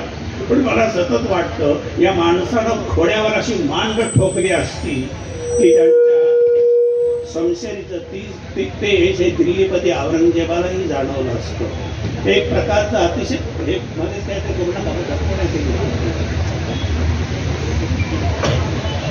ते मध्येच कुठेतरी येतं आणि काहीतरी करत बसतं. तेव्हा एक प्रकारे या ठिकाणी मला मानपत्र दिलं, आपण माझा सन्मान केला, त्याबद्दल खरंच मी मनापासून आभार मानतो. ग्रंथ महोत्सवाला जावं, ग्रंथ खरेदी करावं असं कोणाला वाटत नाही. शेवटी काय आहे, साहित्याची आवड ही मनापासून असावी लागते. साहित्य म्हणजे तरी काय हो, कोणालाही विचारलं साहित्य म्हणजे काय तर पटकन सांगता येत नाही. मला स्वतःला गत्रे माडखोलकरांनी केलेली साहित्याची व्याख्या फार आवडते. त्याने असं लिहून ठेवलंय की साहित्य लेखन ही लाजिरवाणी चैन नसून ते व्यक्तिमत्व विकासाचे आणि राष्ट्रीय प्रगतीचे आणि संस्कृती संवर्धनाचे महत्वाचे साधन आहे. एकाच व्याख्येत त्यांनी 3 गोष्टी सांगितलेल्या आहेत. खरं म्हणजे साहित्य हे संस्कार करतं. माझ्या बालपणी वगैरे असे काही ग्रंथ महोत्सव वगैरे कुठं भरत नव्हते. माझ्या लहान वयामध्ये पुस्तकं मिळवणं ही फार अवघड गोष्ट होती. मला चांगलं आठवतं, आमच्या प्रकाशरावांनी कुठून तरी चांदोबाचे अंक आमच्या घरात आणले होते. मी आणि प्रकाशराव रोज सकाळी उठलं की शाळेकडे न जाता चांदोबाकडे जायचं आणि चांदोबा वाचत बसायचं. वाचनाची ही आवड इतकी फोपावली की आपणाला पुस्तक मिळावं असं वाटायला लागलं. पण कोण पुस्तक देणार? मला चांगलं आठवतं, त्या काळात एखादा मिलिटरी मॅन जर रजेवर आला तर येताना पुस्तक आणत असत. एखादा मुंबईचा गिरणी कामगार जर रजेवर आला तर तो येताना पुस्तक आणत असे. म्हणून मी दिवाळी आणि यात्रा पारावरच माझा दिवसभर मुक्काम असायचा. कारण मुंबईवरून कोण येतो त्याच्या पाठोपाठ त्याच्या घरी जायचं आणि त्यानं पुस्तक आणले का बघायचं. तो हुकमी पुस्तक आणत असेल. तुम्हाला खरं वाटणार नाही, गुलशन नंदांच्या हिंदी कादंबऱ्या मी अनेक फौजी लोकांच्याकडून वाचल्या आणि त्याचप्रमाणे मुंबईवरून येणाऱ्या गिरणी कामगारांनी कितीतरी चांगली पुस्तकं मला वाचायला दिली. खरं म्हणजे त्यांचे माझ्यावरती फार उपकार आहेत. पण मला एक आठवतं की माझ्या प्राथमिक शाळेमध्ये ती शाळा 4-8 दिवस बंद होती, पण एका खिडकीमध्ये एक पुस्तक होतं आणि ते मला दाराच्या फटीतून दिसलं. खिडकीच्या दाराच्या फटीतून मी पाहिलं एक पुस्तक तिथं आहे, पण ते काढण्यासाठी मी 3 दिवस धडपडत होतो. आणि आश्चर्य म्हणजे 3 दिवसानंतर मी त्या 2 दरवाजात एवढी पट पाडली की त्यातून आत हात घालून ते पुस्तक बाहेर काढलं आणि ते पुस्तक घेऊन मी महादेवाच्या मंदिरात गेलो. त्याची पहिली 2-3 पानं फाटली होती. मला हे माहीत नव्हतं की ते पुस्तक मुंबई विद्यापीठानं MA ला अभ्यासाला लावलं होतं आणि ते पुस्तक म्हणजे कैलासवासी विह औंधकरांचं बेबंदशाही. नाटक माझ्या हातात पडल्यानंतर मी ते मंदिरामध्ये झपाटल्यासारखं वाचलं. मला अजून आठवतो तो प्रारंभ. एका बाजूला संभाजीराजे उभा आहे, एका बाजूला सूर्याजी पिसाळ आहे, महाराजांच्या हातामध्ये भला मोठा असा कोरडा आहे, काही शिपाई आहेत आणि चिडलेले शंभू राजे राजाराम राजांच्यावर संशय घेऊन बोलत आहेत. मला अजून ते आठवतं. संभाजीराजे राजाराम राजांना म्हणतात, राजाराम राजे, तुमच्यासारख्या मोलाच्या मोहऱ्यानं कारस्थानाचा जीव खातल्या विना हे पिसाळासारखे मेले मुर्दे नाचत सुटलेले नाहीत.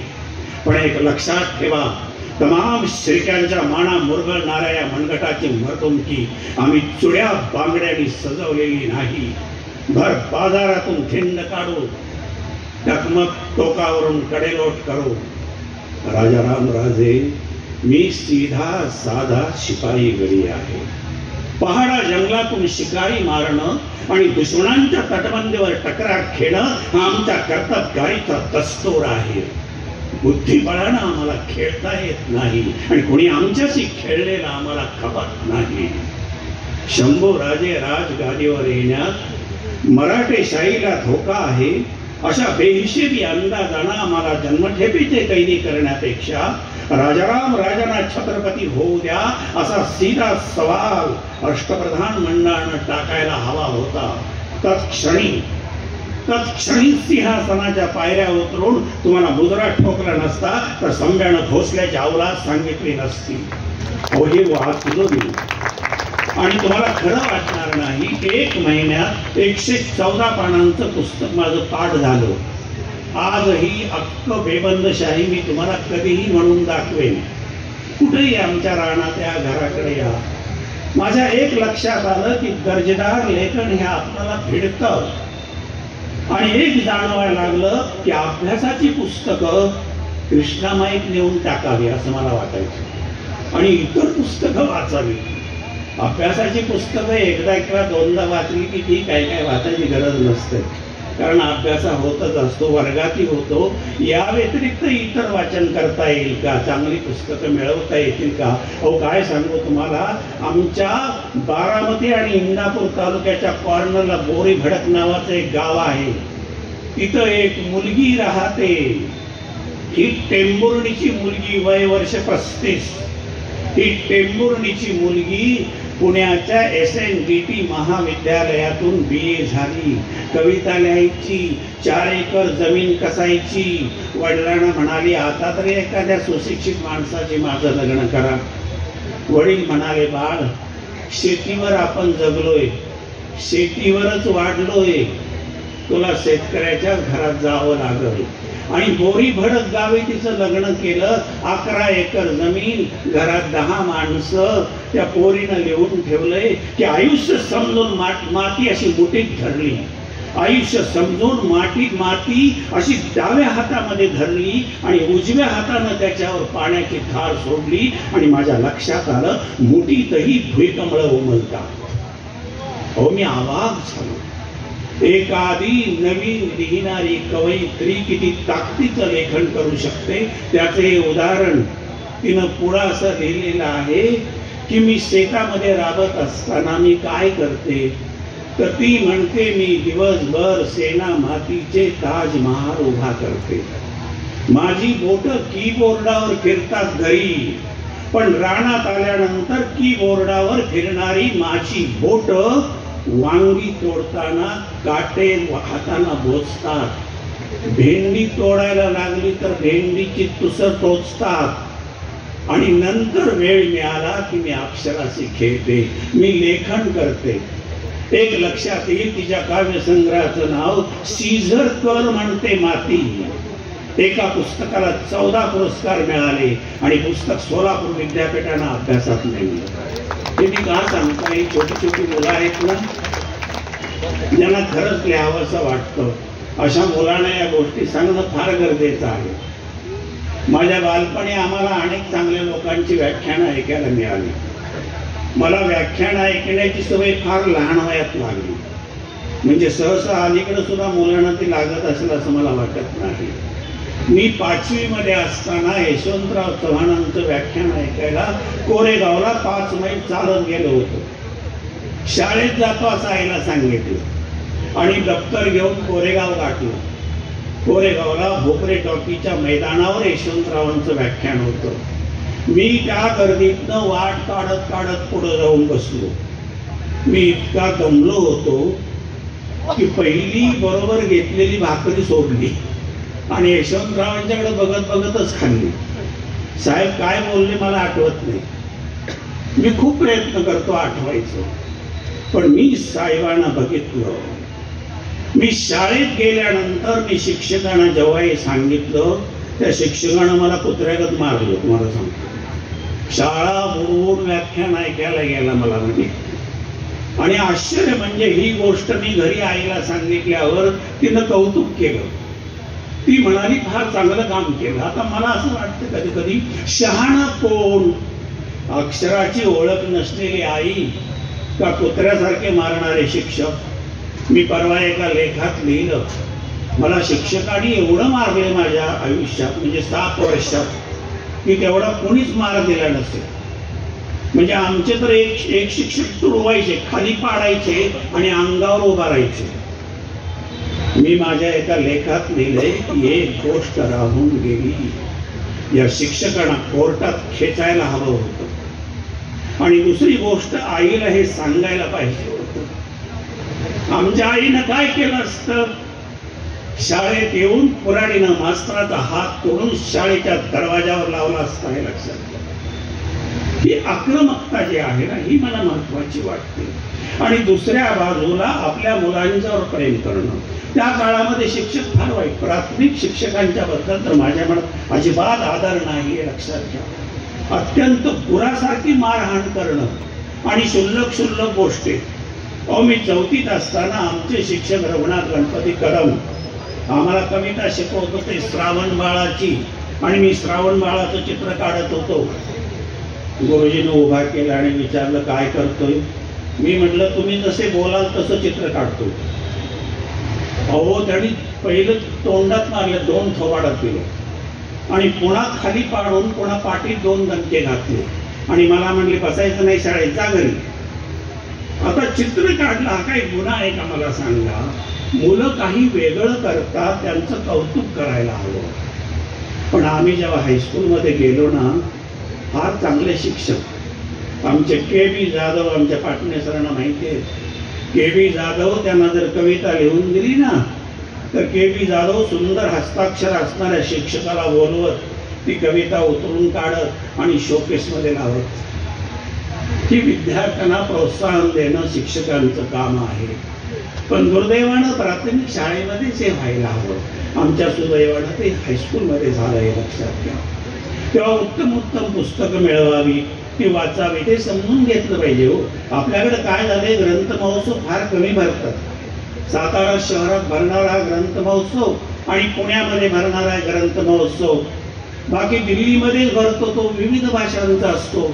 पण आपल्या भारतामध्ये सगळ्यात मोठा ग्रंथ महोत्सव हा कलकत्त्याला भरतो आणि तो उद्या जानेवारी महिन्यात 28 तारखेला भरणार आहे.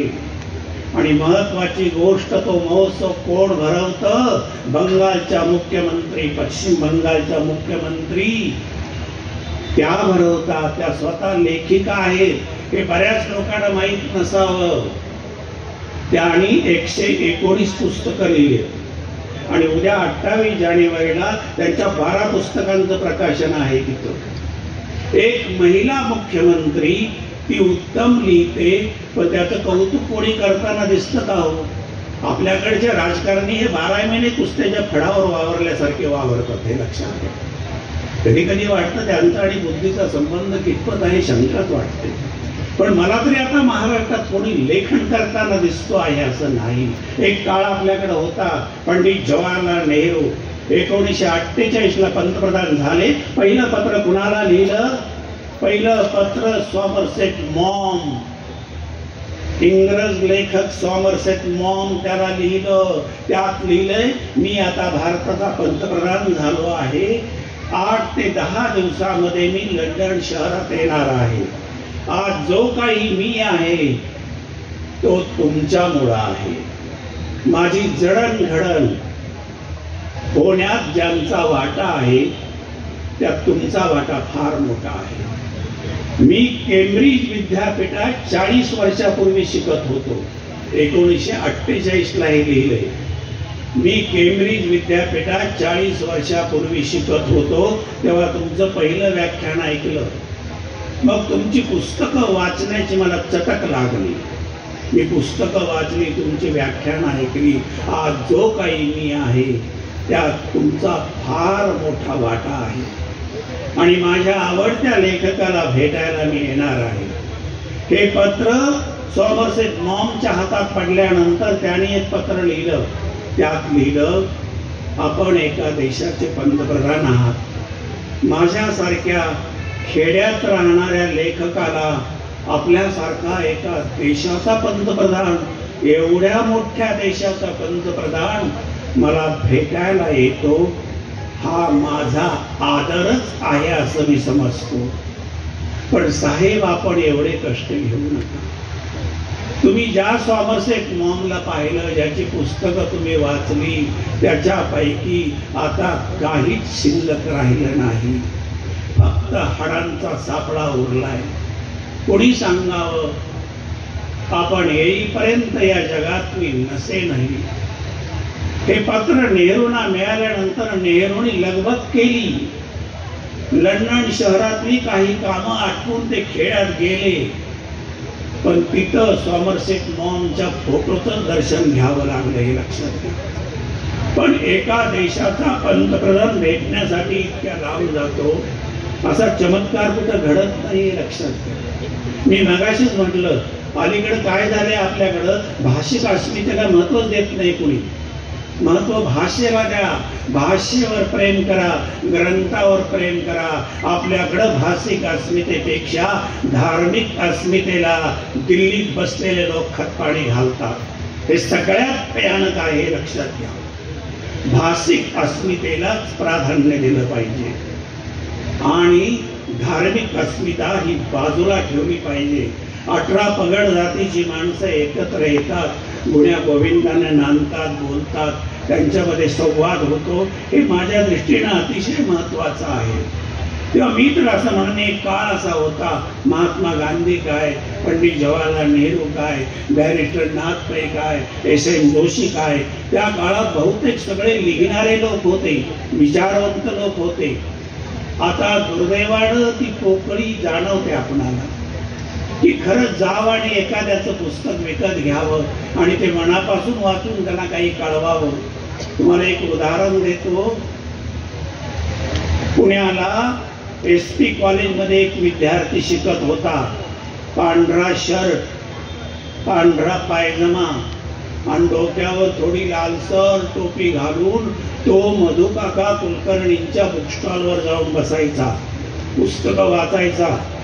त्याला पाहिजे होतं डॉक्टर राधाकृष्णन यांनी लिहिलेलं कल्की, पण कल्की काही मिळालं नाही. कल्कीचं भाषांतर संस्कृतीचे भवितव्य या नावानं साने गुरुजींनी केलं होतं. ते पुस्तक त्या मुलाला दिलं. तुम्हाला खरं वाटणार नाही, 6 दिवसात 125 पानाचं पुस्तक त्यांनी पाठ म्हणून दाखवलं. मधू काकांनी कौतुक केलं आणि मधू काकांना तो म्हणाला, मला इंग्रजीतलं कल्की हवं आहे. त्या काळात आपल्याकडचे नेते ग्रंथ लिहित, पण त्यांचं प्रकाशन तिकडे इंग्लंडमध्ये होत असे. कल्की पुस्तक 6 महिन्यानंतर आलं. ते त्या मुलाला दिलं. तेही 125-150 पानाचं पुस्तक या मुलानं 15 दिवसात तोंडपाठ करून टाकलं आणि म्हणाले, घ्या माझ्याकडून म्हणून. तेव्हा मधू काका म्हणाले, बापरे, तुला ही कसली प्रतिभाशक्ती लाभलेली आहे, तुझी स्मरणशक्ती कमालीची तल्लक आहे. तो मुलगा म्हणाला, मला आता पंडित जवाहरलाल नेहरूंचं डिस्कवरी ऑफ इंडिया हवंय. आणि इंग्लंडवर प्रसिद्ध झालं, इंग्लंडमध्ये प्रसिद्ध झालं ते पुस्तक. जेव्हा त्या मुलाला मिळालं, तो आनंदाने नाचू लागला आणि 1.5 महिन्यात 600 पानांचं पुस्तक पाठ करून टाकलं. असा तो मित्रांना पुढे उभा करायचा आणि म्हणायचा, मी म्हणतो तुम्ही ऐका आणि पुस्तकात पहा, एक शब्दही इकडचा तिकडं नाही. तोच मुलगा मोठा झाला आणि पुढे प्राचार्य शिवाजीराव भोसले म्हणून महाराष्ट्रानं त्यांना डोक्यावर घेतलं. आमचे कर्मवीर अण्णा त्यांना घेऊन फलटणला गेले आणि मालोजी राजांना म्हणाले, वटवृक्षाची फंती आणली, तुमच्या दारात लावा, कॉलेजच्या दारात लावा, कुणी सांगावं याचा वटवृक्ष होईल. इमारत बांधल्यावर यशवंतराव चव्हाण आले उद्घाटनाला आणि ते म्हणाले, ही वटवृक्ष नाही, हे पारिजातकाचं झाड आहे. आणि एक लक्षात ठेवा राजे, या पारिजातकाची फुलं फलटणच्या अंगणात न पडता महाराष्ट्राच्या अंगणात पडतील. आणि आश्चर्य म्हणजे यशवंतरावांचे शब्द खरे ठरले, हे लक्षात घ्या. कधी कधी असं वाटतं, उत्तम पुस्तकं तुमच्या ज्ञानात भर घालतात. तुम्हाला जगायला लागणारं फार मोठं बळ तुमच्या रक्तात पेरण्याचं काम ही पुस्तकं करतात. तेव्हा इथं भरपूर बुक स्टॉल वगैरे लागलेले आहेत. आपण चांगली चांगली पुस्तकं विकत घ्या. फार सुंदर पुस्तकं काढली जातात. योगायोगानं ज्यांनी माझं आत्मचरित्र छापलं त्या आमच्या सुमिता राजे पवार इथं उपस्थित आहेत. महामंडळाच्या कार्यवाह पदावर त्यांची निवड झाली त्याबद्दल मी त्यांचं मनापासून अभिनंदन करतो. तुम्ही म्हणाल मग इतके दिवस पत्र नाही का पाठवलं? खरंच नाही पाठवलं. त्यांना माहीत आहे मी मोबाईलच वापरत नाही ना, त्यामुळं मोबाईल फोन करण्याचा प्रश्नही येत नाही आणि पत्र पाठवायला तेवढी वेळही मिळाली नाही. याचं कारण मी दिवसभर काय करतो, आमच्या सौभाग्यवतींना विचारा, मी आजही रोज 8 तास वाचतो, आजही मी टिपणं काढतो आणि एवढंच नाही, दिवसभर मी स्वतःला अभ्यासात गुंतवून घेतो आणि कुठं व्याख्यान आलंच, अलीकडे येतच नाही, कधीतरी 4-6 महिन्यातून एखादं तरच व्याख्यानाला जातो आणि त्याचा अभ्यासाने आपण या ग्रंथ महोत्सवाचं उद्घाटन करण्यासाठी पाटणे सरांनी, श्री चिटणीस, आमचे सगळे सहकारी यांनी मला बोलवलं, माझा सत्कार केला, त्यांचं मनापासून आभार मानतो आणि ग्रंथ महोत्सवाचं उद्घाटन करण्याची संधी दिली त्याबद्दल मी तुमचं मनापासून आभार मानून आपली रजा घेतो. धन्यवाद.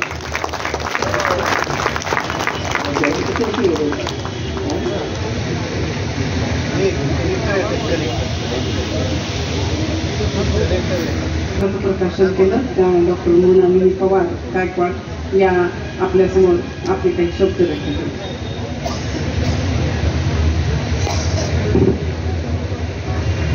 विचारपीठावरील सर्व मान्यवर आणि विचारपीठासमोर बसलेले सर्व विद्यार्थी, रसिकप्रेमी, या कार्यक्रमासाठी आवर्जून उपस्थित सर्व मान्यवर मला इथून दिसत आहेत. माझे काही पाहुणे आवर्जून या कार्यक्रमासाठी प्रकाशनासाठी आले.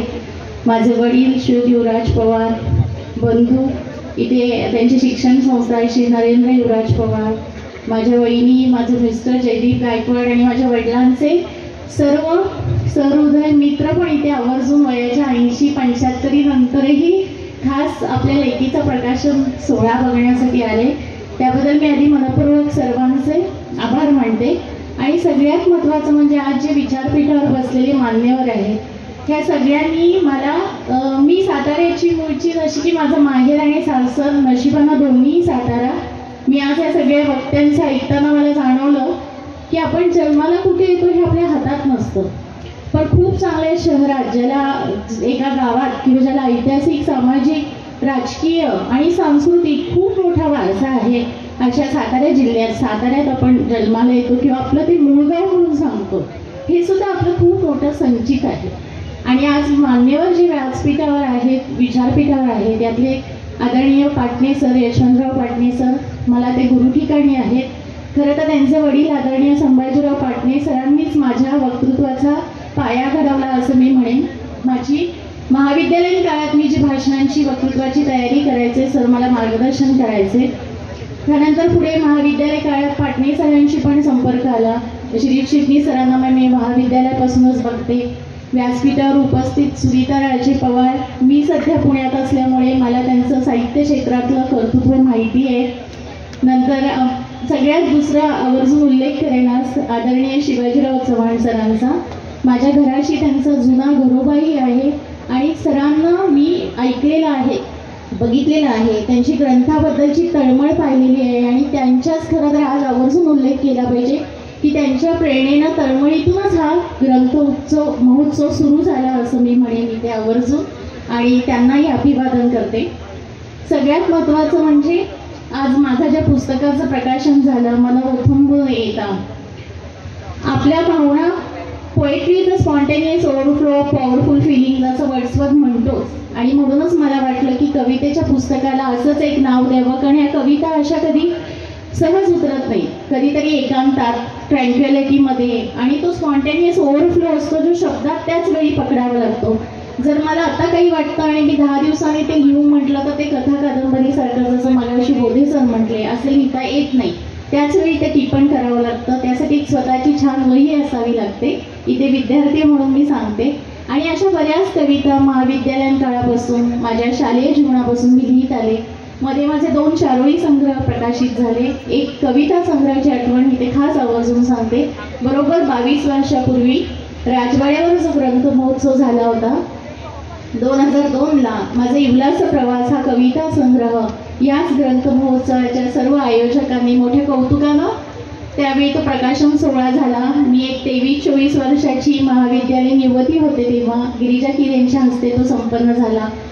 आदरणीय मासाहेब कल्पना राजे, छत्रपती उदयनराजे आणि खूप मान्यवर त्या कार्यक्रमाला उपस्थित होते. हे मी आज माझं नशीब आणि भाग्य समजते. सांगायचा हेतू असा, कुठेतरी अशी ती ज्योत लावलेली असते, आत कुठेतरी धगधगत असते. मुलांचं आयुष्य थोडं बरं असतं कारण ते त्याच घरात असतात, पुढे तिथेच मोठी होत असतात.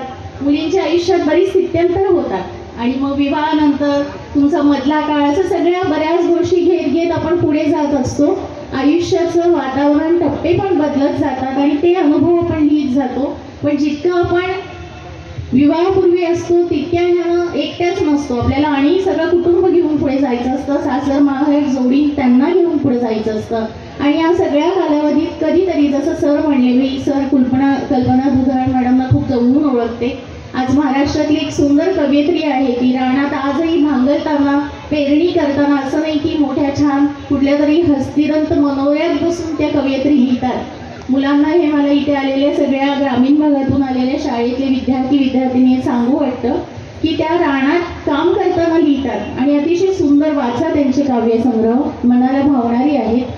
मी माझ्या कविता अशा संकलित करत आले आणि जवळजवळ मागे वळून पाहिलं तर जाणवलं 92-100 कविता लिहून झाल्यात.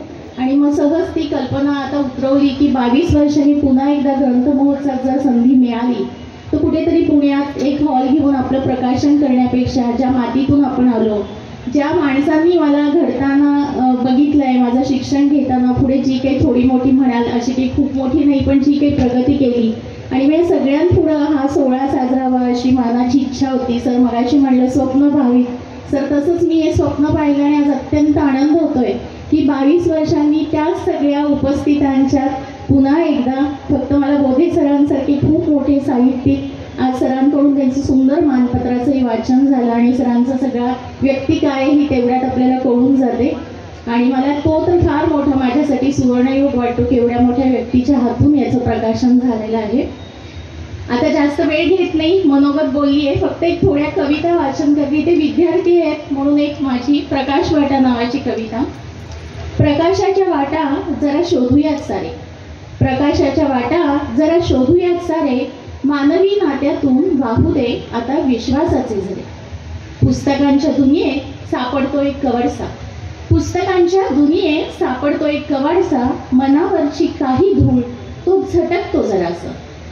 संत महंतांनी प्रयासाने जगी उजळवले आहेत दिशा, विचारांचा अंधार सारून जागवल्यात नवा आशा. किती सहज मिळाल्यानं आपल्याला या प्रकाशवाटा, किती सहज मिळाल्यानं आपणास या प्रकाशवाटा. इतरांच्या सुखासाठी उचलूया थोडा खारीचा वाटा, इतरांच्या सुखासाठी उचलूया थोडा खारीचा वाटा. ही खास तुम्ही विद्यार्थी होता म्हणून वाचली आणि आज तर स्त्री आहे आणि स्त्रीच्या आयुष्यातले वेगवेगळी प्रत्यंतर असतात म्हणून एक स्त्रीच्या आयुष्यावरची ती नावाची कथा. माझ्या कवितेला राज्यातून प्रथम पुरस्कार मिळाला होता ऑनलाईन स्पर्धेत. आठवली मला ती झुले झुलताना, उंच अंबराकडे बघत स्वप्ने गुंफताना. आठवली मला ती झुले झुलताना, उंच अंबराकडे बघत स्वप्ने गुंफताना.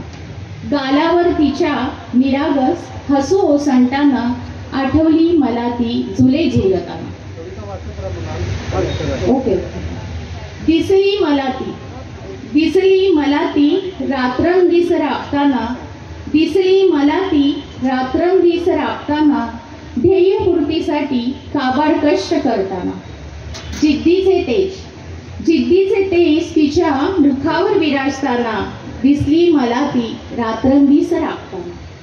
पाहिले तिला मी, पाहिले तिला मी नववधू होताना, सोनेरी भविष्याच्या आकांक्षा तिच्या डोळ्यात तरळताना. संसार फुलवण्यासाठी मन तिचे मारताना, पाहिले तिला मी नववधू होताना. उमजली मला ती, पुढचा टप्पा आहे, उमजली मला.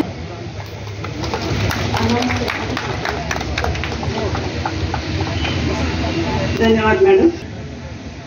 अत्यंत लाडके लोकप्रिय असे जिल्हाधिकारी, ग्रंथप्रेमी जिल्हाधिकारी आदरणीय संतोष पाटील साहेब, ॲडिशनल जिल्हाधिकारी माने साहेब, आताच दुपारच्या सत्रासाठी इथं उपस्थित असणारे आमचे कवी इंद्रजित बालेराव, या विचारपीठावरती विराजमान असणारे सर्व पदाधिकारी, आजच्या संमेलनाचे उद्घाटक प्राध्यापक बोधे सर,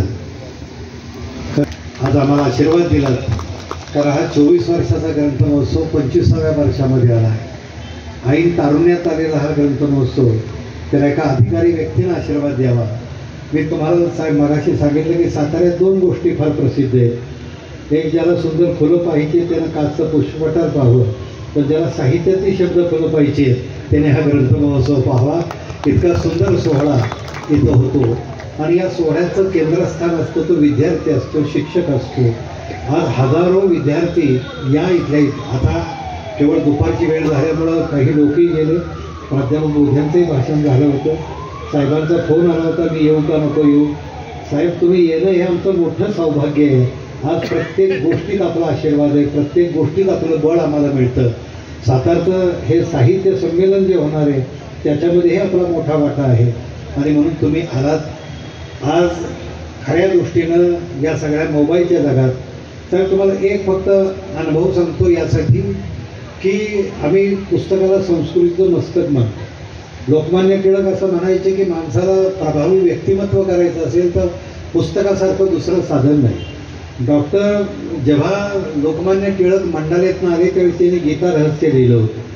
ते गीता रहस्य लोक रस्त्यानं जाता जाता असं छातीशी ठेवायचे की मी लोकमान्याचं गीता रहस्य माझ्याकडे आहे.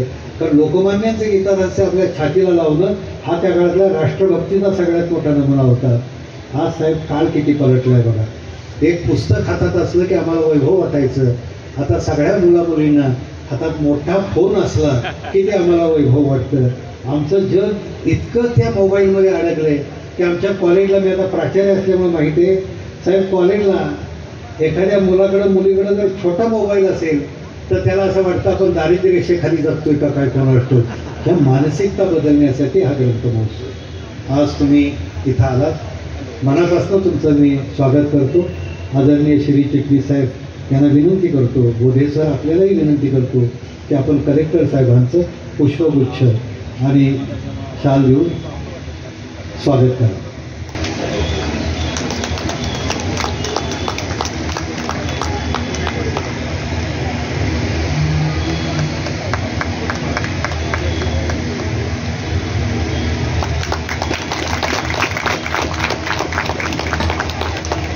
धन्यवाद. यानंतर मी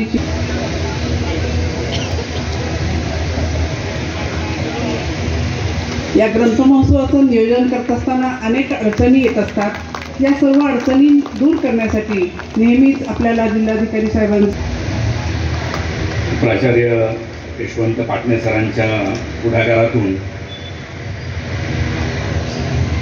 होत असलेल्या ग्रंथ महोत्सवाचे आजचे अध्यक्ष प्राध्यापक बोधे सर, मंचावर असलेले सर्व सन्माननीय माझे सहकारी मानेसाहेब आणि मोठ्या संख्येने सकाळपासून सर्व सन्माननीयांची वाट पाहत बसलेले सर्व ग्रंथप्रेमी नागरिक, विद्यार्थी बंधू आणि भगिनींनो, मी प्रथमतः आपल्या सर्वांची क्षमा मागतो, आपली दिलगिरी व्यक्त करतो की मला सकाळी येणं अपेक्षित होतं, परंतु मी पाटणे सरांना सुरुवातीपासून सांगत होतो की आमचा कुठलाही भरोसा तुम्ही धरू नका, कारण आम्ही दिलेली वेळ पाळूच याची काही गॅरंटी नाही. कारण आम्हाला अनेक लोक त्या वेळेस बैठका असतील, मिटिंग्स असतील किंवा ह्यांना बोलवतात आणि त्या बऱ्याच वेळेस टाळता येत नाही आणि त्या टाळता आले नाहीत की एकदा बाहेर कार्यक्रमासाठी दिलेली वेळ टाळताच येईल असं काहीही नाही. परंतु मोठ्या मनाने आपण आम्हाला परत यायला परवानगी दिली आणि आपण थांबून राहिला त्याबद्दल मी आपले आभार व्यक्त करतो. पाटणे सर सुरुवातीला म्हटले की खूप मोठा आधार आम्ही दिलेला आहे. 10 महिन्यात कुठला आधार असा दिला आम्ही की याच्यामुळे कार्यक्रम व्हायला लागलाय. तुमच्या मनाचा मोठेपणा आहे तो. तुम्ही मागच्या 25 वर्षापासून हा ग्रंथ महोत्सव करता, त्याच्यामुळे जिल्हाधिकारी आला काय, गेला काय, कोण असला काय, नसला काय, सातारकर हे ग्रंथप्रेमी आहेत आणि तुमच्या पुढाकारातून हा ग्रंथ महोत्सव होतोय. त्याच्यामुळे तुमचं सर्वप्रथम तुमच्या सर्व सहकाऱ्यांचं मी मनपूर्वक आभार व्यक्त करतो की तुम्ही सातारकरांच्या सेवेमध्ये हा ग्रंथ महोत्सव दरवर्षी भरवता आणि आमच्या पुढच्या पिढीला, विद्यार्थ्यांना एकदम चांगली पिढी घडवण्यासाठी तुम्ही एक हातभार लावत आहात. तुम्ही एक प्रकारे शासनाचंच काम करत आहात. त्याच्यामुळे शासनाच्या वतीने मी तुमचं खरं तर आभार मानणं जास्त उचित होईल. आज खरं तर त्रिवेणी संगम आहे, 3 योग आहेत. आपण सर्वजण ज्यांना आदर्श मानतो, ज्यांच्या जीवन कार्याकडे बघून आपण वाटचाल करतो, त्या विश्वरत्न डॉक्टर बाबासाहेब आंबेडकर यांनी सातारामधल्या प्रतापसिंग हायस्कूलमध्ये जो प्रवेश घेतलेला होता, त्या प्रवेशाची तारीख सुद्धा 7 नोव्हेंबर आहे आणि राज्य शासनाने हा दिवस विद्यार्थी दिन म्हणून साजरा करण्याचं ठरवलेला आहे. आज सकाळी त्याही ठिकाणी कार्यक्रम होतं. माझे सहकारी मानेसाहेब त्या कार्यक्रमाला जाऊन त्या ठिकाणी ग्रंथ प्रदर्शन होतं, त्याचं उद्घाटन करून आलेले आहे. हे सांगण्याचं कारण असं आहे की शिक्षणामधून काय होऊ शकतं हे महात्मा ज्योतिबा फुले यांनी पण सांगितलेलं आहे आणि प्रत्यक्षात डॉक्टर बाबासाहेब आंबेडकरांच्या आयुष्याकडे जर आपण बघितलं तर त्यांच्यासारखं मोठं उदाहरण शिक्षणातनं मोठं झालेलं आपल्याला दुसरं दिसणार नाही. भावी पिढीला हे आवर्जून सांगण्याची आवश्यकता यासाठीच आहे की बऱ्याच वेळेस आपण चेष्टेमध्ये म्हणतो की शिकून काय होतंय. तर शिकून काय होतंय यासाठी डॉक्टर बाबासाहेब आंबेडकरांचं एवढं चांगलं उदाहरण दुसरं कुठलंही असणार नाही. ज्या माणसांनी एवढ्या मोठ्या खंडप्राय देशाला घटना दिली ती त्या केवळ शिक्षणामुळे मिळाली. त्यांना जन्मामुळे ती घटना लिहिण्याचा अधिकार मिळालेला नव्हता. शिक्षणाने त्यांनी तो अधिकार मिळवलेला होता आणि त्याच्यातून त्यांना तो अधिकार इतरांना द्यावा लागला आणि भारताला एक सगळ्यात चांगली, जगातली सगळ्यात चांगली लिखित स्वरूपातली घटना मिळालेली आहे आणि म्हणून आपण सर्वजण त्यांच्या ऋणात आहोत. त्यांचं नाव आपल्याला प्रत्येक दिवशी, त्यांची आठवण, त्यांचं नाव आपल्याला प्रत्येक दिवशी घ्यावं लागतंय. आज दुसरा एक योग असा आहे तो म्हणजे आज आपलं राष्ट्रीय गाणं जे आहे वंदे मातरम, त्याला 150 वर्ष झालेली आहे. आपण शाळेमध्ये किंवा इतर सार्वजनिक कार्यक्रमामध्ये वगैरे वंदे मातरम म्हणत असतो. ज्या गीताने भारताच्या स्वातंत्र्याच्या इतिहासामध्ये, स्वातंत्र्य लढ्यामध्ये सगळ्यात मोठं योगदान दिलेलं आहे, स्वातंत्र्याची जाज्वल्य भावना चेतवण्याचं काम ज्या गीताने केलेलं आहे त्याला आज 150 वर्ष होत आहेत. म्हणून शासनाने आज सर्वत्र, सर्व शासकीय कार्यालय असतील किंवा इतर सार्वजनिक ठिकाणं असतील, या ठिकाणी सामूहिकरित्या वंदे मातरम गाण्याचे उपक्रम घेतलेले होते. तोही कार्यक्रम सकाळी 10 वाजता होता. तोही कार्यक्रम आज आपण केलेला आहे. कदाचित आपल्या इथं जर नसेल तर आपणही नंतर सामूहिकरित्या वंदे मातरमचं जर गाणं करू शकलो तर निश्चितपणे ते चांगलं होणार आहे. म्हणून आणि तिसरा जो कार्यक्रम त्रिवेणी संगम जो म्हणतोय तो तिसरा म्हणजे जरी तो राज्य पातळीवर, राष्ट्रीय पातळीवरचा नसला तरीही साताऱ्याचा ग्रंथ महोत्सव हा खरोखरच राज्य पातळीवर अनुकरण करण्यासारखा आहे. त्याच्यामुळे मी आता 29 वर्षापासून राज्याच्या वेगवेगळ्या भागामध्ये सेवा करतोय. अनेक ठिकाणी नोकरी झालेली आहे, परंतु एवढा मोठा ग्रंथ महोत्सव आणि त्याच्याहूनही चांगला प्रतिसाद हा अभावानेच कुठेतरी मिळतो आणि म्हणून तुमच्या सर्वांचं कौतुक करावं तेवढं थोडं आहे. विद्यार्थी सकाळपासून बसलेले आहेत. मला वाटतं माझे शब्द ऐकण्यापेक्षा त्यांना आता पुस्तकं बघण्याची जास्त उत्सुकता लागलेली असावी. त्याच्यामुळे जास्त वेळ आता तुमचाही घेणार नाही मी आणि त्यांचाही घेणार नाही, परंतु सविस्तरपणे आपल्याला नंतर यथावकाश बोलता येईल. विद्यार्थ्यांच्या कार्यक्रमाच्या अनुषंगाने इतर कुठेही संधी मिळाली तर निश्चितपणे मला आनंद होईल त्यांच्यासोबत बोलण्यासाठी. परंतु या 25व्या ग्रंथ महोत्सवासाठी सर्व आयोजकांचं मी मनपूर्वक अभिनंदन करतो. त्यांना सुयश चिंतितो आणि एवढंच सांगू इच्छितो की सातारा जिल्ह्याचा प्रशासक म्हणून, जिल्हाधिकारी म्हणून आपल्याला जे काही सहकार्य यासाठी लागणार आहे ते करण्यासाठी मी कटिबद्ध आहे. तुम्ही कधीही मला ते सांगू शकता आणि ते करण्यासाठी मला काहीही कमीपणा वाटणार नाही. ते माझं कर्तव्य आहे आणि यानंतर हा महोत्सव जर चालू राहणारच आहे. चालू राहिला म्हणजे प्रश्नार्थ मी म्हणतो याच्यातला काही भाग नाही आहे, परंतु हा महोत्सव चालू राहणं यासाठी आवश्यक आहे की तुम्ही अगोदर एक सांगितलं होतं की माणूस जो वाचेल, आपण नेहमी म्हणतो की जो वाचेल तो वाचेल. आज आपण जगतोय, परंतु खरोखरच जगण्यामध्ये आपल्या किती गुणवत्ता आहे हे बऱ्याच वेळेस शंका निर्माण करणारी गोष्ट आहे, कारण आपला पुस्तकामध्ये जाणाऱ्या वेळापेक्षा आपल्या स्क्रीनवर जाणाऱ्या वेळेची मर्यादा वाढत चाललेली आहे आणि त्याच्यामुळे केवळ डोळ्याचेच आजार झालेले आहेत असं नाही, आपल्याला विचारांचेही आजार झालेले आहेत, शारीरिक व्याधी झालेल्या आहेत आणि जो काही तुमच्या म्हणजे जीवनशैलीचे आजार आहेत त्याला बहुतेकदृष्ट्या बसणं कारणीभूत नाही आहे, त्याला हा स्क्रीन कारणीभूत झालेला आहे. हा जेवढी माहिती तुम्हाला पुरवू शकतो तेवढाच तो इतर दृष्टीने घातक सुद्धा आहे. आता याच्यातनं जर आपल्याला बाहेर पडायचं असेल तर परत पुस्तकांकडे जाण्यासारखा चांगला मार्ग नाही आहे आणि आठवड्यातनं किमान एक पुस्तक वाचावं असं म्हणतात. मला असं वाटतं की हे टार्गेट आजच्या पिढीला कदाचित जास्तही वाटेल, परंतु किमान आठवड्यातनं एखाद्या पुस्तकाची प्रस्तावना जरी वाचू शकलो आपण, पूर्ण पुस्तक नाही वाचलं तर किमान प्रस्तावना वाचली तर त्या पुस्तकातलं सार आपल्याला कळू शकेल आणि आपल्यामध्ये चांगली गुणवत्ता निर्माण होऊ शकेल आणि आपल्या गुणवत्तेमधून किंवा विचारातून पुस्तक वाचले की आपल्याला विचार करायला शिकता येतात आणि विचार केले की कृती करण्याशिवाय आपण राहू शकत नाही आणि कृतिशील माणूस हाच कृतिशील समाज घडवत असतो आणि कृतिशील समाज हाच आपल्याला अंतिमरित्या विकसित समाजाकडे घेऊन जात असतो आणि आपल्या सर्वांचंच लक्ष आहे ते म्हणजे 2047ला भारताला विकसित राष्ट्र बनवायचं आहे. पण मला असं वाटतं की भौतिकदृष्ट्या विकसित राष्ट्र होणं जेवढं आवश्यक आहे तेवढंच वैचारिकदृष्ट्या सुद्धा आपलं राष्ट्र विकसित होणं आवश्यक आहे आणि ग्रंथांच्या शिवाय ते शक्य नाही. मला असं वाटतं की या विकसित राष्ट्राच्या उभारणीमध्ये आपलं हे योगदान अमूल्य असणार आहे. आपण सर्वजण त्याच्यामध्ये सहभागी होऊया. आपण मला निमंत्रित केलं, माझा आदर सत्कार केला, त्याबद्दल पाटणे सरांचं आणि त्यांच्या सर्व सहकाऱ्यांचं मी मनपूर्वक आभार व्यक्त करतो आणि माझे 2 शब्द या ठिकाणी थांबवतो. जय हिंद, जय महाराष्ट्र.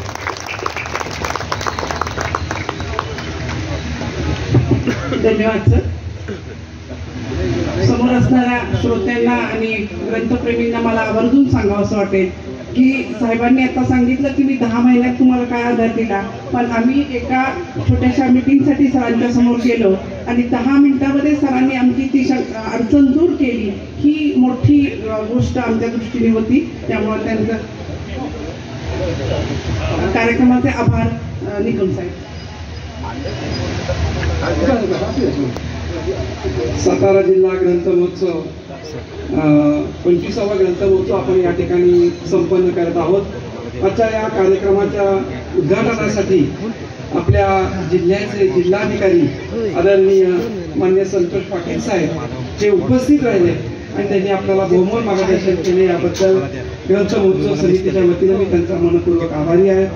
त्याचबरोबर आजच्या कार्यक्रमाचे प्रमुख पाहुणे आणि ज्यांना आपण मानपत्र अर्पण केलं ते माननीय वबा बोने साहेब, साहित्यज्येष्ठ साहित्यिक, त्यांचेही मनपूर्वक आभार. माननीय पाटील साहेब यांच्या समवेत आलेले अतिरिक्त मुख्य जिल्हाधिकारी माननीय माने साहेब यांचेही ग्रंथ महोत्सव समितीच्या वतीने मी आभार मानतो. त्याचबरोबर आजच्या कार्यक्रमासाठी या जिल्ह्याचे अतिरिक्त मुख्य कार्यकारी अधिकारी विश्वासित साहेब यांनी आपल्याला मार्गदर्शन केलं त्याबद्दल त्यांचेही मनपूर्वक आभार. त्याचबरोबर आपल्या जिल्ह्याचे शिक्षण अधिकारी माननीय धनंजय चोपडे साहेब यांचेही मी मनपूर्वक आभार मानतो. त्याचबरोबर आजच्या या कार्यक्रमासाठी आवर्जून उपस्थित असणारे आमच्या LBS कॉलेजचे माजी प्राचार्य शेजवळ सर, डॉक्टर श्रोत्री सर, आज सकाळीच जी भव्य ग्रंथदिंडी निघाली या ग्रंथदिंडीचा प्रारंभ हा रयत शिक्षण संस्थेच्या महाराजा सयाजीराव विद्यालयाच्या प्रांगणामधून झाला आणि या ग्रंथदिंडीच्या पूजनासाठी या डॉक्टर कर्मवीर भाऊराव पाटील विद्यापीठाचे कुलगुरू माननीय ज्ञानदेव मस्के साहेब उपस्थित होते. त्याचबरोबर रयत शिक्षण संस्थेचे सचिव माननीय विकास देशमुख साहेब उपस्थित होते आणि या विद्यालयाचे प्राचार्य श्री प्राचार्य आणि त्याचे सर्व शिक्षक बंधू भगिनी उपस्थित होत्या. त्याबद्दल मी ग्रंथ महोत्सव समितीच्या वतीनं महाराजा सयाजीराव विद्यालयाच्या सर्व शिक्षक बंधू भगिनींचं आणि सर्व संस्थेच्या सन्माननीय पदाधिकाऱ्यांचे ग्रंथ महोत्सव समितीच्या वतीनं आभार मानतो. आजच्या कार्यक्रमासाठी ज्येष्ठ कवी इंद्रजित भालेराव सर आलेले आहेत त्यांचेही मी मनपूर्वक आभार मानतो. आजच्या कार्यक्रमासाठी जे 2 प्रकाशनं झाली त्यामध्ये मृणालिताई गायकवाड यांचं मन ओथंबून येता हा जो काव्यसंग्रह प्रकाशित झाला त्याच्याबद्दल त्यांचे आभार. माननीय यशवंत पाटणे सर, श्री चित्रीत आणि ग्रंथमहोत्सव समितीचे सर्व सन्माननीय सदस्यांचे आभार. आजच्या या कार्यक्रमाला आवर्जून उपस्थित असणारे ग्रंथदिंडीमध्ये सहभागी झालेल्या सर्व शाळा, त्यांचे विद्यार्थी, त्यांचे शिक्षक, ग्रंथपाल आणि या कार्यक्रमासाठी आम्हाला सहकार्य करणारे RSPचे सर्व शिक्षक यांचे मी मनपूर्वक आभार मानतो. आणि या कार्यक्रमाला भरीव प्रसिद्धी देणारे आमचे वृत्त मीडिया आणि आपल्या इतर मीडियाचे जे पत्रकार आहेत त्यांच्या सर्वांचे मी मनपूर्वक आभार मानतो आणि या ठिकाणी हा कार्यक्रम संपला असं जाहीर करतो. बरोबर.